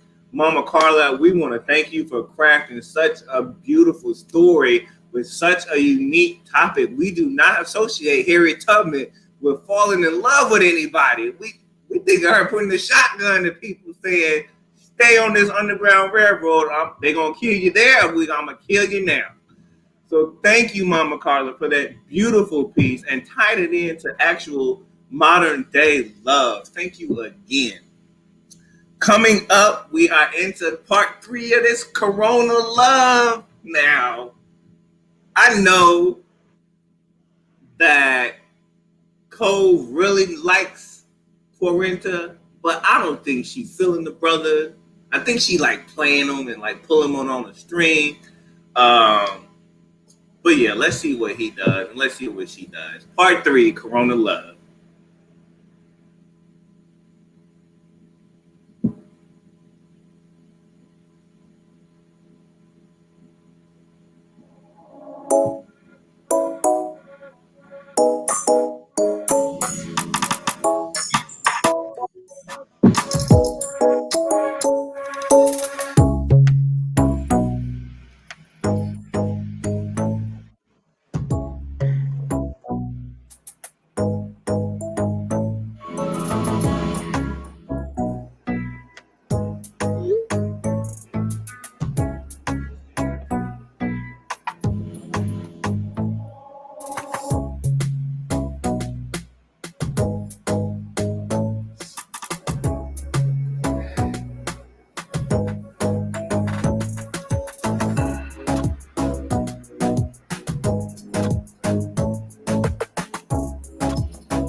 Okay, she playing him because now she getting a little desperate and now she hitting up people trying to get some attention and yeah, y'all done did that during this quarantine, hitting up people that you weren't featuring before all of this hit. Yeah, so I'm sure some of y'all can relate. You ain't gotta tell us your business, but we know it's okay.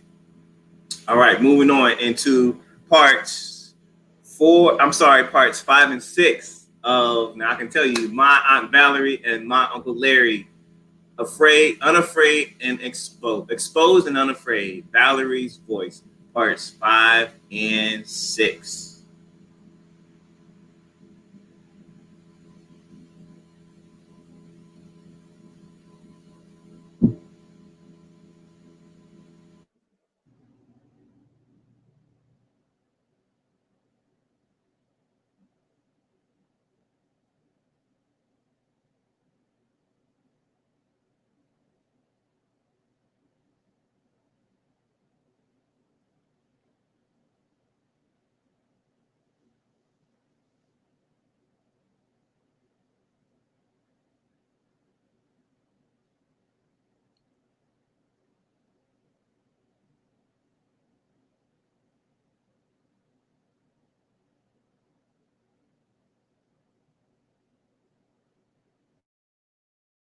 Who's fun and interesting, someone I love who also happens.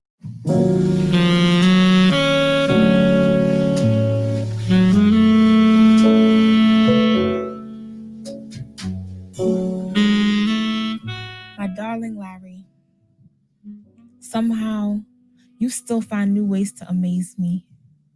I love how connected we are, how you know what I'm feeling before I can even put it in words. It makes me want to love you more. With you in my life, I know that I have everything anyone could ever want. Someone who understands and is supportive, who's fun and interesting, someone I love who also happens to be my best friend. When I think of you, my love, I know that I have someone who understands the part of me that other people don't even know exists. I'm eternally grateful to God that I have found such joy in you. Speaking of joy, I have some special news to share with you, Larry. I got hired as a grade school teacher. I know you'll probably chuckle when you read that, but it's been an exciting experience so far, albeit a little nerve-wracking. The children are bubbling over with potential, and I just know I can guide them towards fulfilling it. They remind me so much of the little ones who sit in Sunday school with their eyes full of questions and their mouths full of giggles. Church has been interesting lately, to say the least. 2 Sundays ago, Miss Bernadette asked me if we were still communicating. I was so confused by her question. After all, we're married. So when I politely informed her of that, she found the nerve to tell me that I needed to pray for a real husband who isn't in prison. I hope you'll be proud to hear that instead of getting mad, I reminded her very nicely that Matthew chapter 19, verse 6 says, "What God has joined together, let no man tear apart." The look on her face makes me certain that she'll be sure to keep her opinions about our marriage to herself going forward. All silliness aside, my darling husband, 2 is such a cozy number, most especially when one of those 2 is you and the other one is me.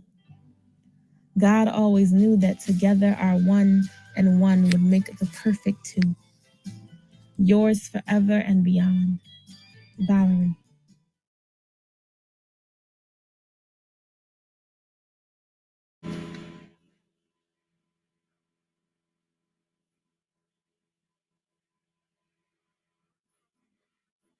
And Bibles.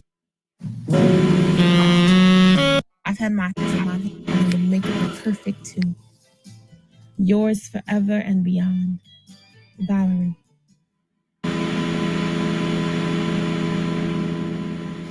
Dear Diary, the prison ministry has been going wonderfully.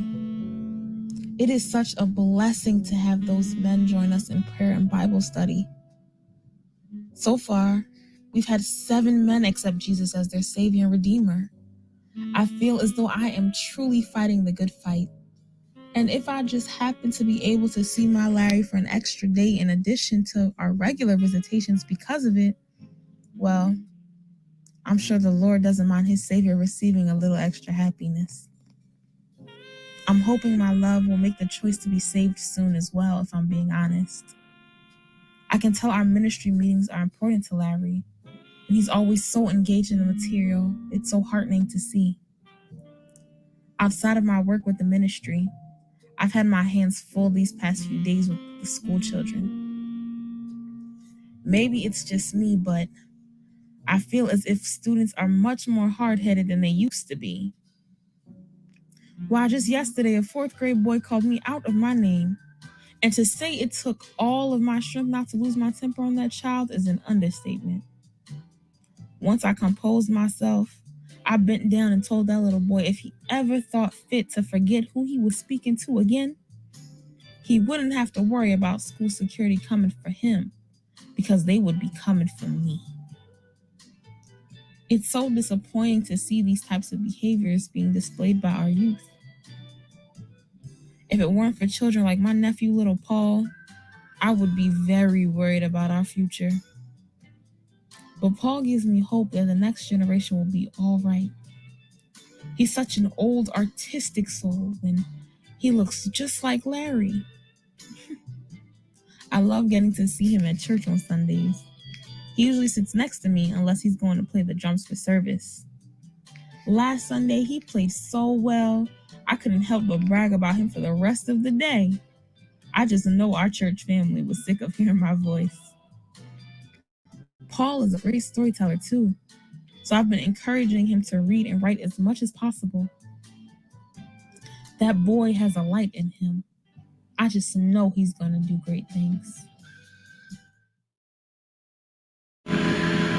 Oh wow, this is a lot for me.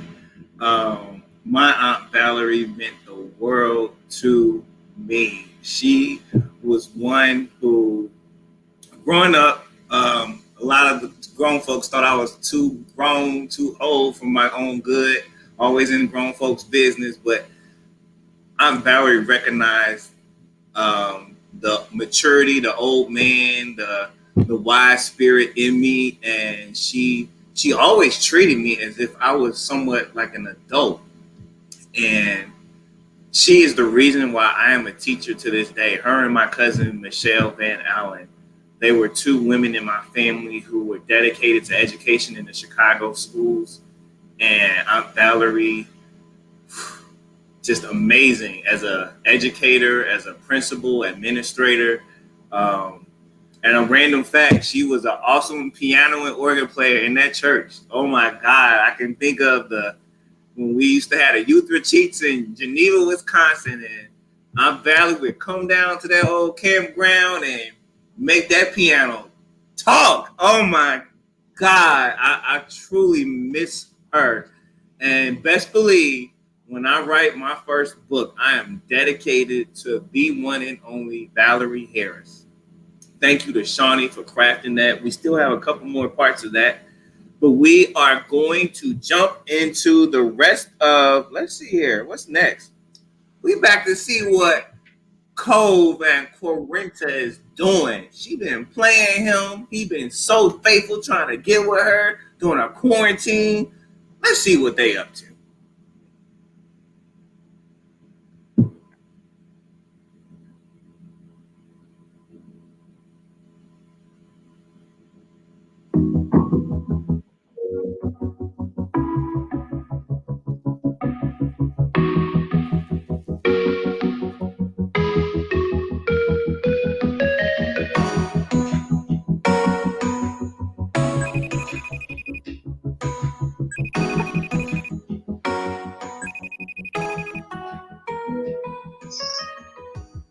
Hey, Co.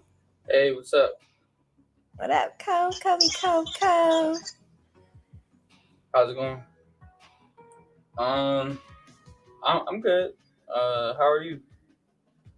I'm great. I was wondering if you wanted to, I could take me up on that rain check. I want to make you dinner. Tonight? Yeah, bro. You turned me down last time, so. Yeah, I didn't turn you down. Nah, tonight's actually not a good night. I gotta get up early in the morning. Yeah, I don't know about tonight. Oh, you got somebody over? Like, what's that? No, How about? I don't got anybody over. How about it? Okay, fine. All right. You gotta wake up early in the morning. I at least want to treat you. How about I just send me your address? I'm gonna Uber eat you something. You sure? Yeah. All right. On me. Okay. All right. Yeah. I'll text you my address. Okay. Bye, Co. All right. Bye. All right.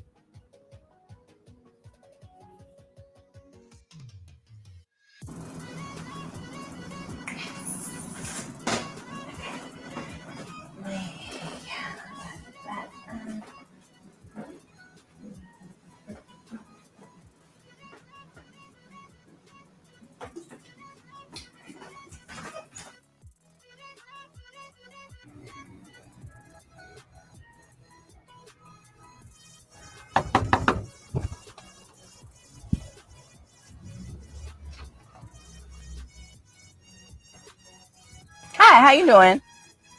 Hi. Thank you. Hi. Co? I'm his girlfriend. He ordered some food for us. Oh, that's sweet. How long y'all been together? We've been together since this quarantine. Oh, okay. Find you a quarantine boo. That's what's up. You know, I know we're in lockdown, but there's definitely some available men out there. I hope you find one. Yeah, you know I will. Have a good one.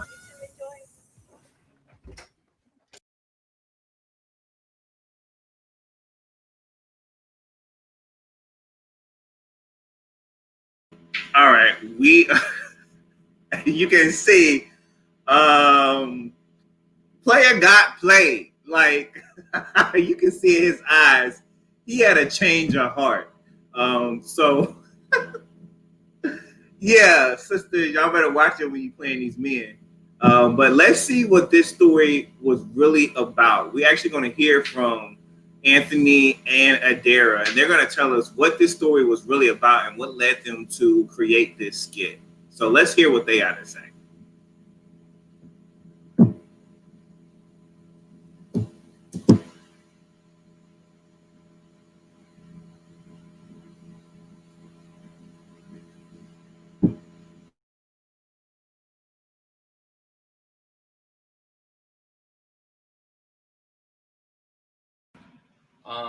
So actually the first 2 years of our relationship, we were dating not exclusively. And you know, I felt like I was chasing her more than she was chasing me, and she was running away from this relationship. Because I asked her multiple times if she wanted to be exclusive, and you know, I felt like she had one, she just got out of a relationship, which she did, a long-term relationship. So I understood that part, but she just hadn't found myself yet. Right. My beliefs in love and everything was just pretty much skewed at that time. Mm-hmm. Yeah, your view on men was skewed. I believe her view on love was skewed. She didn't believe it could be as good as it is now. Mm-hmm. So I feel like how that relates to Love Undaunted was, I feel like we had to cross a lot of obstacles, a lot of hurdles, just with us seeing different people. Mm-hmm. She was seeing different people, I was seeing different people. Mm-hmm. And it got to a point where I didn't even want to do this anymore, because I couldn't be in love with someone that was running away from me. And it just so happened to play out that this one day I handed her a letter stating that directly after me deciding to go to California. Right, she went to California for 2 weeks. I was in search of my biological parents, but I think for the most part I was in search of my finding myself. Mm-hmm. Yeah.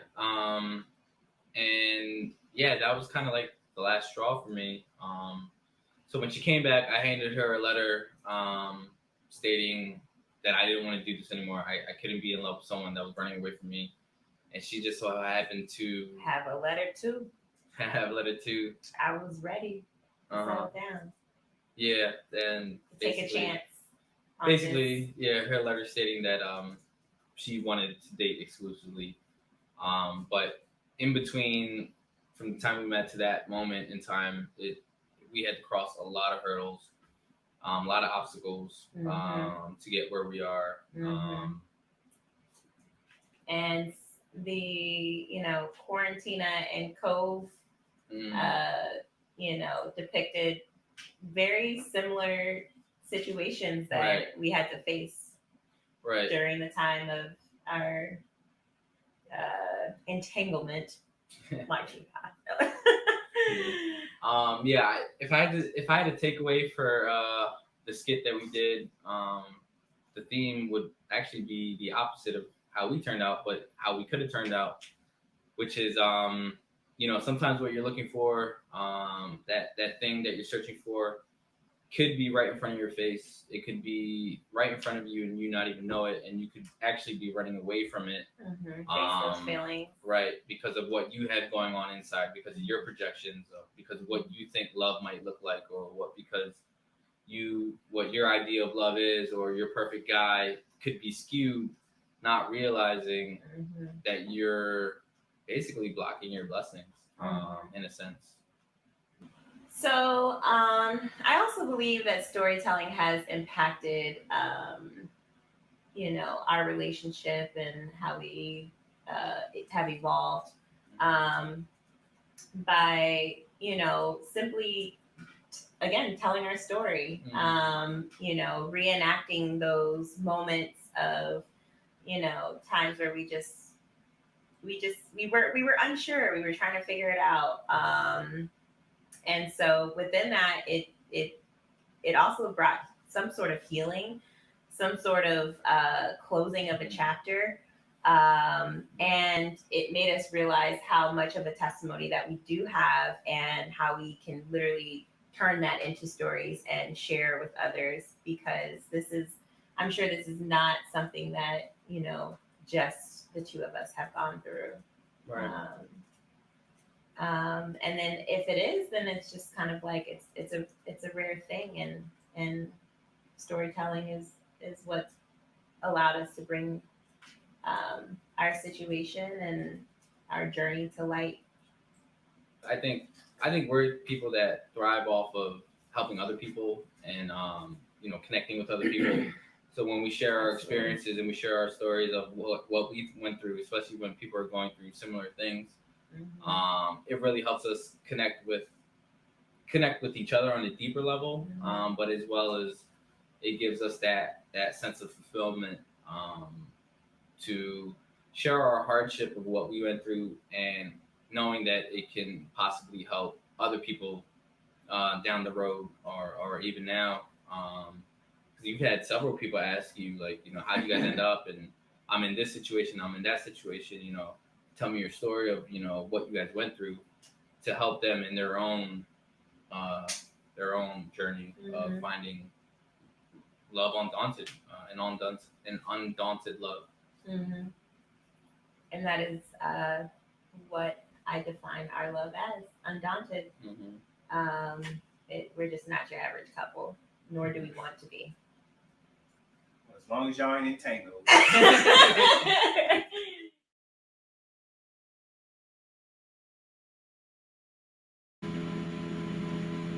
Y'all hear that? They don't want to be an average couple. That's beautiful. Thank you to Anthony No and Adera Dismuke for creating that skit, but also being vulnerable enough to, go say, tell your business, put your business out in the street in hopes that other people would learn and grow from it. So yes, don't let your past mess up your future, people. This is not that. Don't play that hard to get. That sometimes that'll bite you. So thank you again. I hope y'all learning these lessons, because one thing about Black storytelling, you don't tell a story without having a moral. So you know the moral. Don't play hard to get, and do not let your past mess up your future. All right.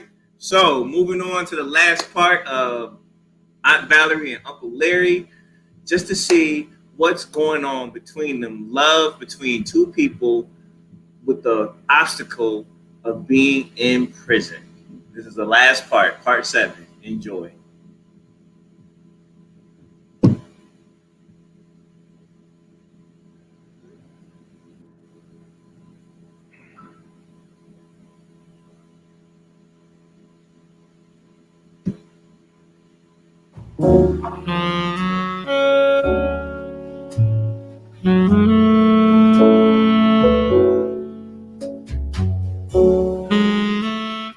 My dearest Larry, when I first got saved, people used to tell me that God would bring me another man to love. I remember telling them with a bit of attitude that I pray that God will save the man I already love. And he has. I am so proud and in awe of the man you are becoming. It is evident that truck is fading and a refreshing, new and beautiful you is being revealed. I could see it in the way you spoke, in the way you smiled, in the way you walked. You are glowing from the inside, my beloved. I miss you so much, Larry. There are so many twists and turns on this road of life. Having obtained help from the Lord, we are able to navigate it, but I'd be lying if I said that there aren't times when I just want the world to stop, get off, and crawl into your arms. I need your arms right now. I'm trying to keep my faith strong, and I must tell you to do the same. Cling to your faith, baby. God is the ultimate help in the time of trouble, and the solid rock on which we stand. When all else fails, trust God. I struggled with how I was going to tell you, but there's no way to soften it nor get around it. I went to a doctor's appointment last week and they say it's breast cancer and that it's aggressive. Despite everything, though, God has really blessed us. Although we have been separated, He has kept us in the palm of His hand. We have been protected not from tests and trials, but from destruction. I love and thank Him for that with all my heart, and all my trust is in Him. Forever yours without fail, your loving wife, Valerie.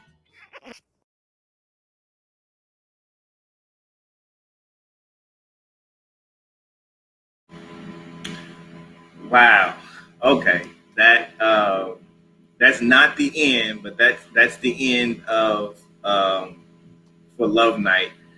There will be a continuation of that story. We are crafting another part with the voice of my Uncle Larry. So this is something I've been wanting to do for some years, was to tell of their story, the love that they shared that surpassed the walls of the prison. I will always remember my Uncle Larry Edwards and my Aunt Valerie Harris. We are winding down to our last story of the night.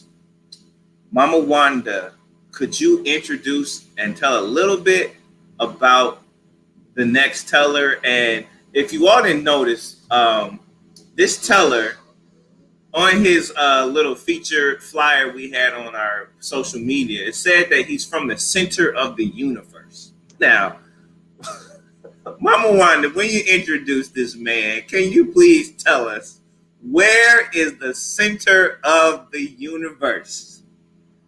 You stole my punchline. Banjo Butler. First of all, let me tell you about Banjo. We have been friends with Banjo. Cozy has been friends with him, and he's been a faithful member of Keepers of the Culture, even though he does not live in Philadelphia.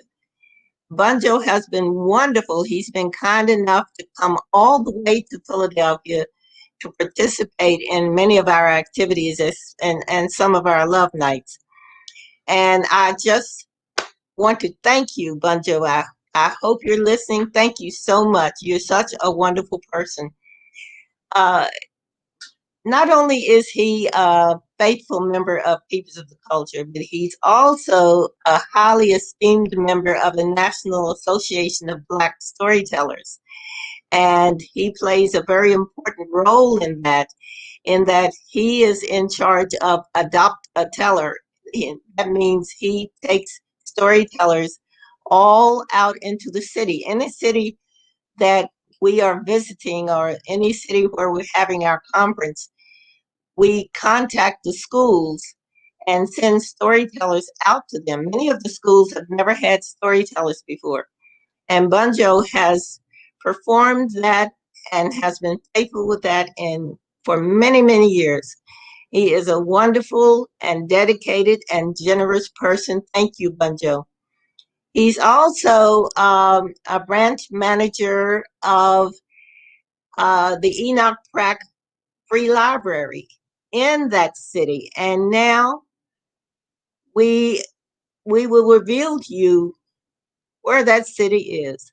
The center of the universe, Baltimore, Maryland. And here's our wonderful Banjo Butler. Pretty and dark.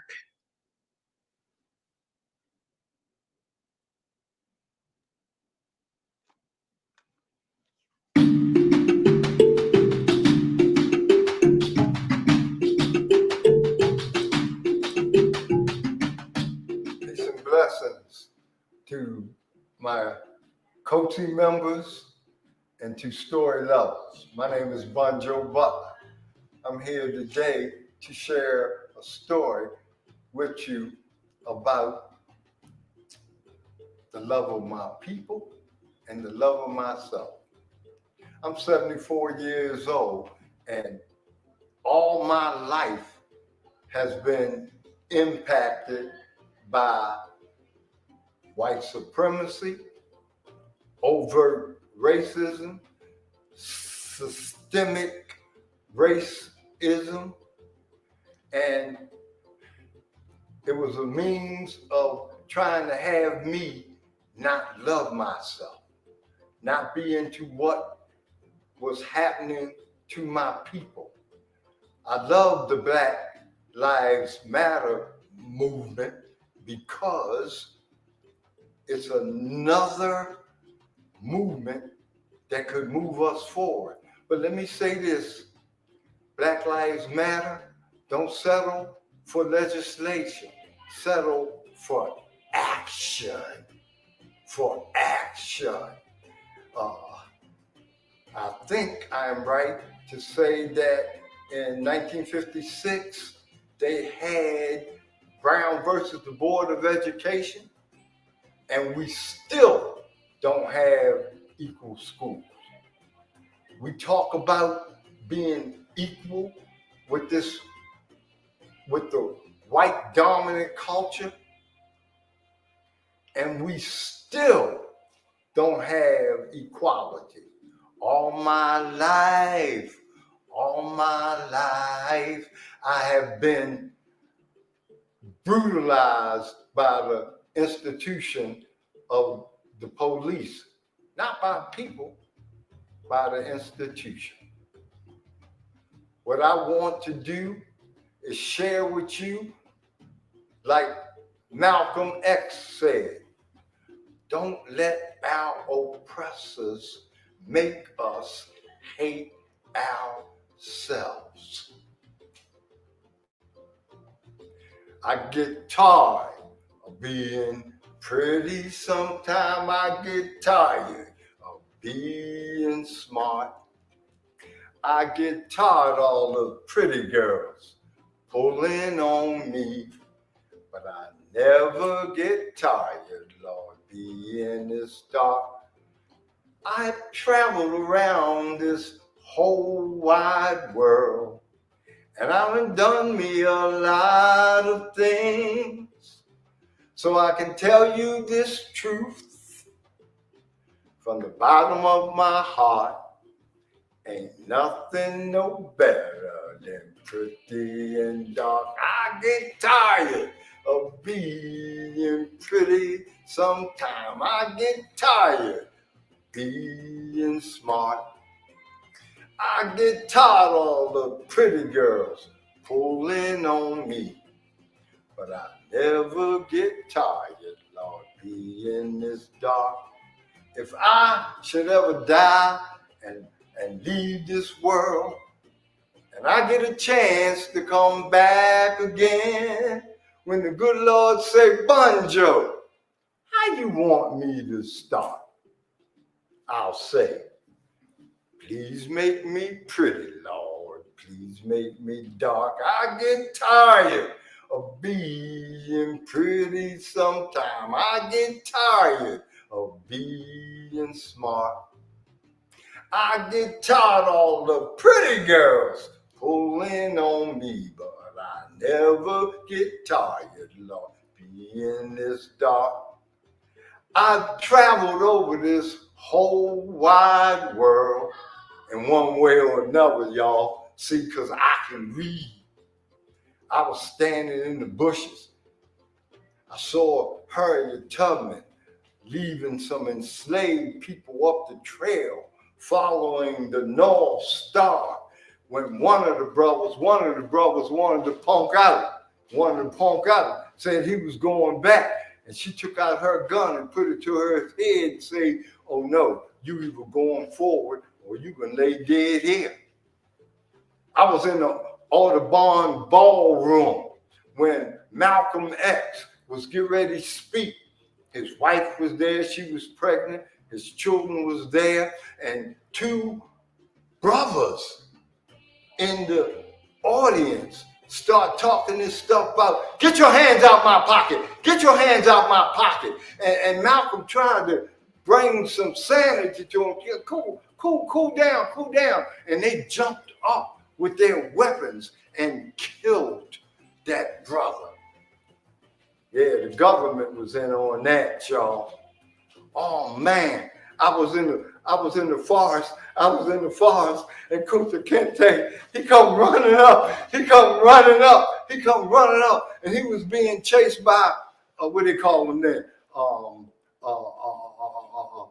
paddy rollers or slave catchers or police. They came and they grabbed him and they said, "Come here, Toby. Come here, Toby." He said, "My name ain't no Toby. My name ain't no Toby." They said, "I don't care what your name is. Here, how are we going to do it?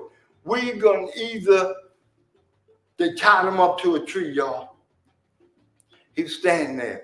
And they told him that they would either cut off his man thing or cut his foot off. Kunta Kinte looked down. He looked back up and he said, "Take the foot." And they cut his foot off. I've known rivers as ancient as the world and as old as the flow of human blood in human veins. My soul runs deep like a river. So I can tell you this truth from the bottom of my heart. Ain't nothing no better than pretty and dark. I get tired of being pretty sometimes. I get tired of being smart.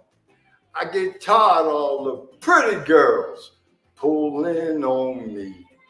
I mean them chocolate delights, them red bones, them long, tall, yellow, fine things, them blueberry women with big, pretty ruby lips. They be pulling on me, but I never get tired, Lord, being this dark.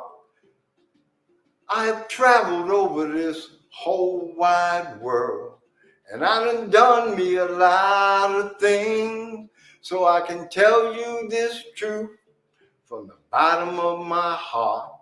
Ain't nothing no better than pretty and dark. I get tired of being pretty sometime. I get tired of being smart. I get tired of all the pretty girls pulling on me, but I never get tired of being this dark. If I should ever die and leave this world, and like any man, I want to live a long life. Longevity has its place, but I ain't worried about that now.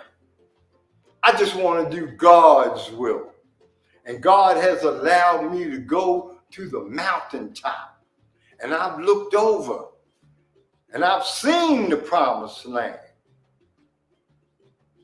Now, I might not get there with you, but tonight I can tell you that we as a people are going to get to the promised land.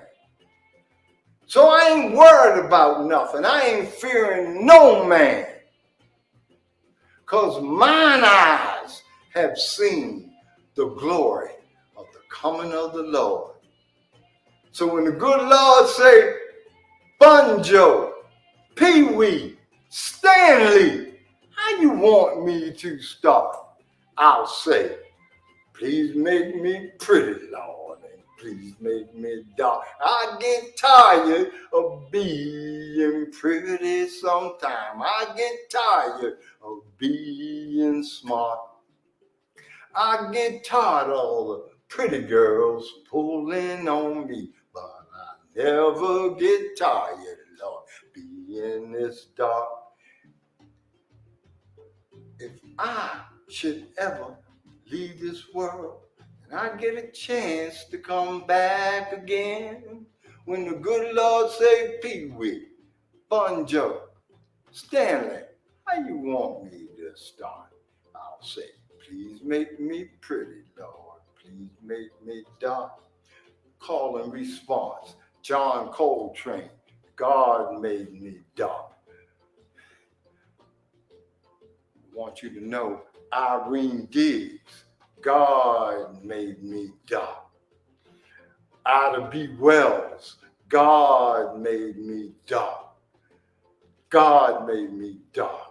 God made me dark. I ain't mad. I ain't sad. It ain't no bag. In fact, I'm glad she didn't break my heart when God made me dark. God made me dark.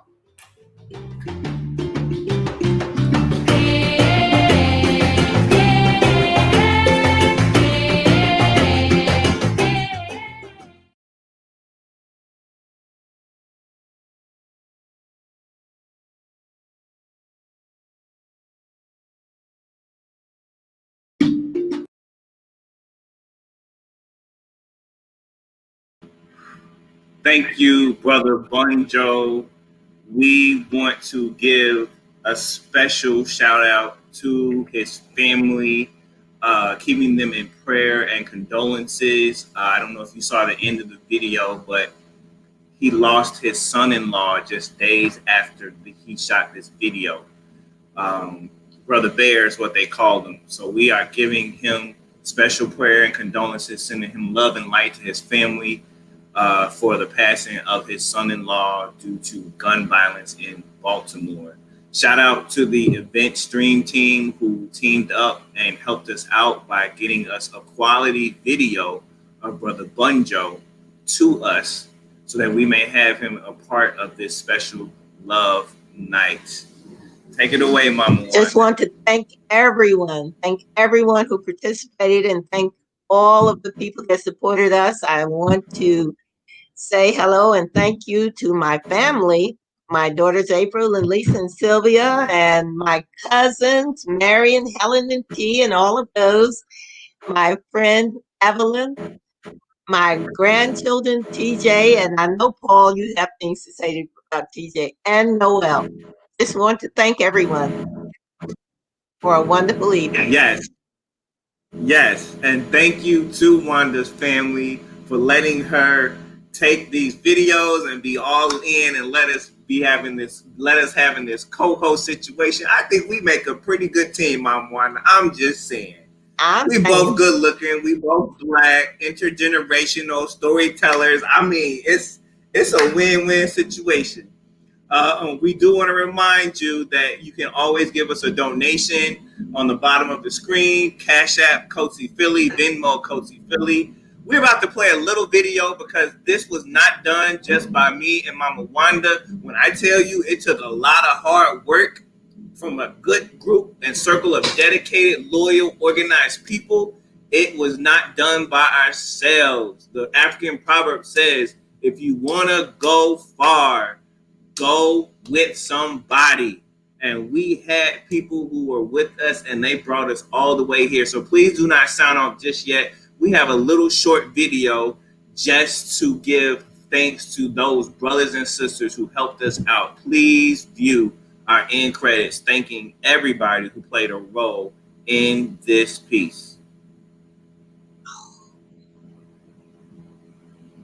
Lily. Oh my gosh.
All right, y'all hear the music. Man, I wish you would have played that track longer. That's some good music. Yeah. Yep. Woo! All right, y'all. We have done it. You have joined us in making history. Keepers of the Culture just finished Love Night 2020 virtually. Oh my God. We have had over 128 people watching. I think we could say if that was in person, that would have been a sold out, packed out. Yes. We're so grateful to everybody who have stayed on, who have listened to the stories, who have dropped those comments. Shout out to everybody. I don't want to start calling names because there's so many people on there who have engaged. Shout out to our tellers who helped us and worked with us and let us come. I want to let y'all know we all did this at a safe distance. We was able to record just from that 6 feet apart. Thank you to everybody. Merce Media. TJ, brother, oh my God, this would have not happened if it was not for Merce Media. That brother came in, was like, what do y'all need? We gonna do it. We gonna do it professional. We gonna do it excellent. He came in, and I mean, he did it. He did it. Yeah. Thank you, brother. Thank you so much. Thank you to brother Josh Fortune. Y'all understand, as storytellers, when you do a live event, you can sing whatever song, you can do whatever because you're not recording it. You tell the audience don't record. But when you go to virtual, it's a whole nother monster. You cannot play any copyrighted music. You cannot play any licensed music. You do not want no smoke from no artist. That's a Philadelphia term, no smoke. So brother Josh Fortune, he looked up all the music for every single story except 2, 3. He looked up all the music and found us free, license-free, copyrighted-free music. And then if you notice, it matched all of our stories. Shout out to Josh Thompson for playing that beautiful music to put under some of our stories. Shout out to brother Jeff Story and Philadelphia for using that music that he provided to us free of charge for some of our stories. Shout out to my best friend, twin, Ebony Chappelle. She was like, look, if y'all want to stream, let me tell y'all what to do. She sat down and sat with me and consulted with me and let me know everything we need to do this in an excellent manner. Find her at Ebony the Writer on Instagram, Twitter, and Facebook. Shout out to NABS, the National Association of Black Storytellers. They are live. They've been live and loud on this comment feed. Thank you all. Shout out to my mama. Happy birthday, mama. Happy birthday. My mama is 17. She looks no older than 50, and she would tell you she looks so good because she lives for Jesus. Happy birthday, mama. Thank you to everybody once again. If you feel like you still want to vibe, go on the Keepers of the Culture Facebook page. In about 10 minutes, I'm going to go live, and we just going to talk about everything that happened tonight and more. If you want to bring your little glass, if you want to chill, feel free. But for everybody else, come on and celebrate. Enjoy your loved ones. Keep fighting those obstacles. Keep going beyond love that is beyond understanding, that's difficult and complicated and tangled. Keep pushing through and loving the person that you were put on earth to love. Ashe, ashe, ashe. Oh, my bad. Find more about Keepers of the Culture, www.kotc.inc. Peace.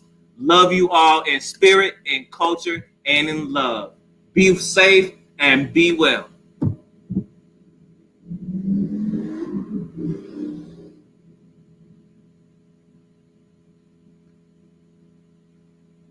Woo. All right, mama. I didn't realize my camera wasn't on the whole time, but at least they heard me. Good night, everybody. Good night, mama. Good night.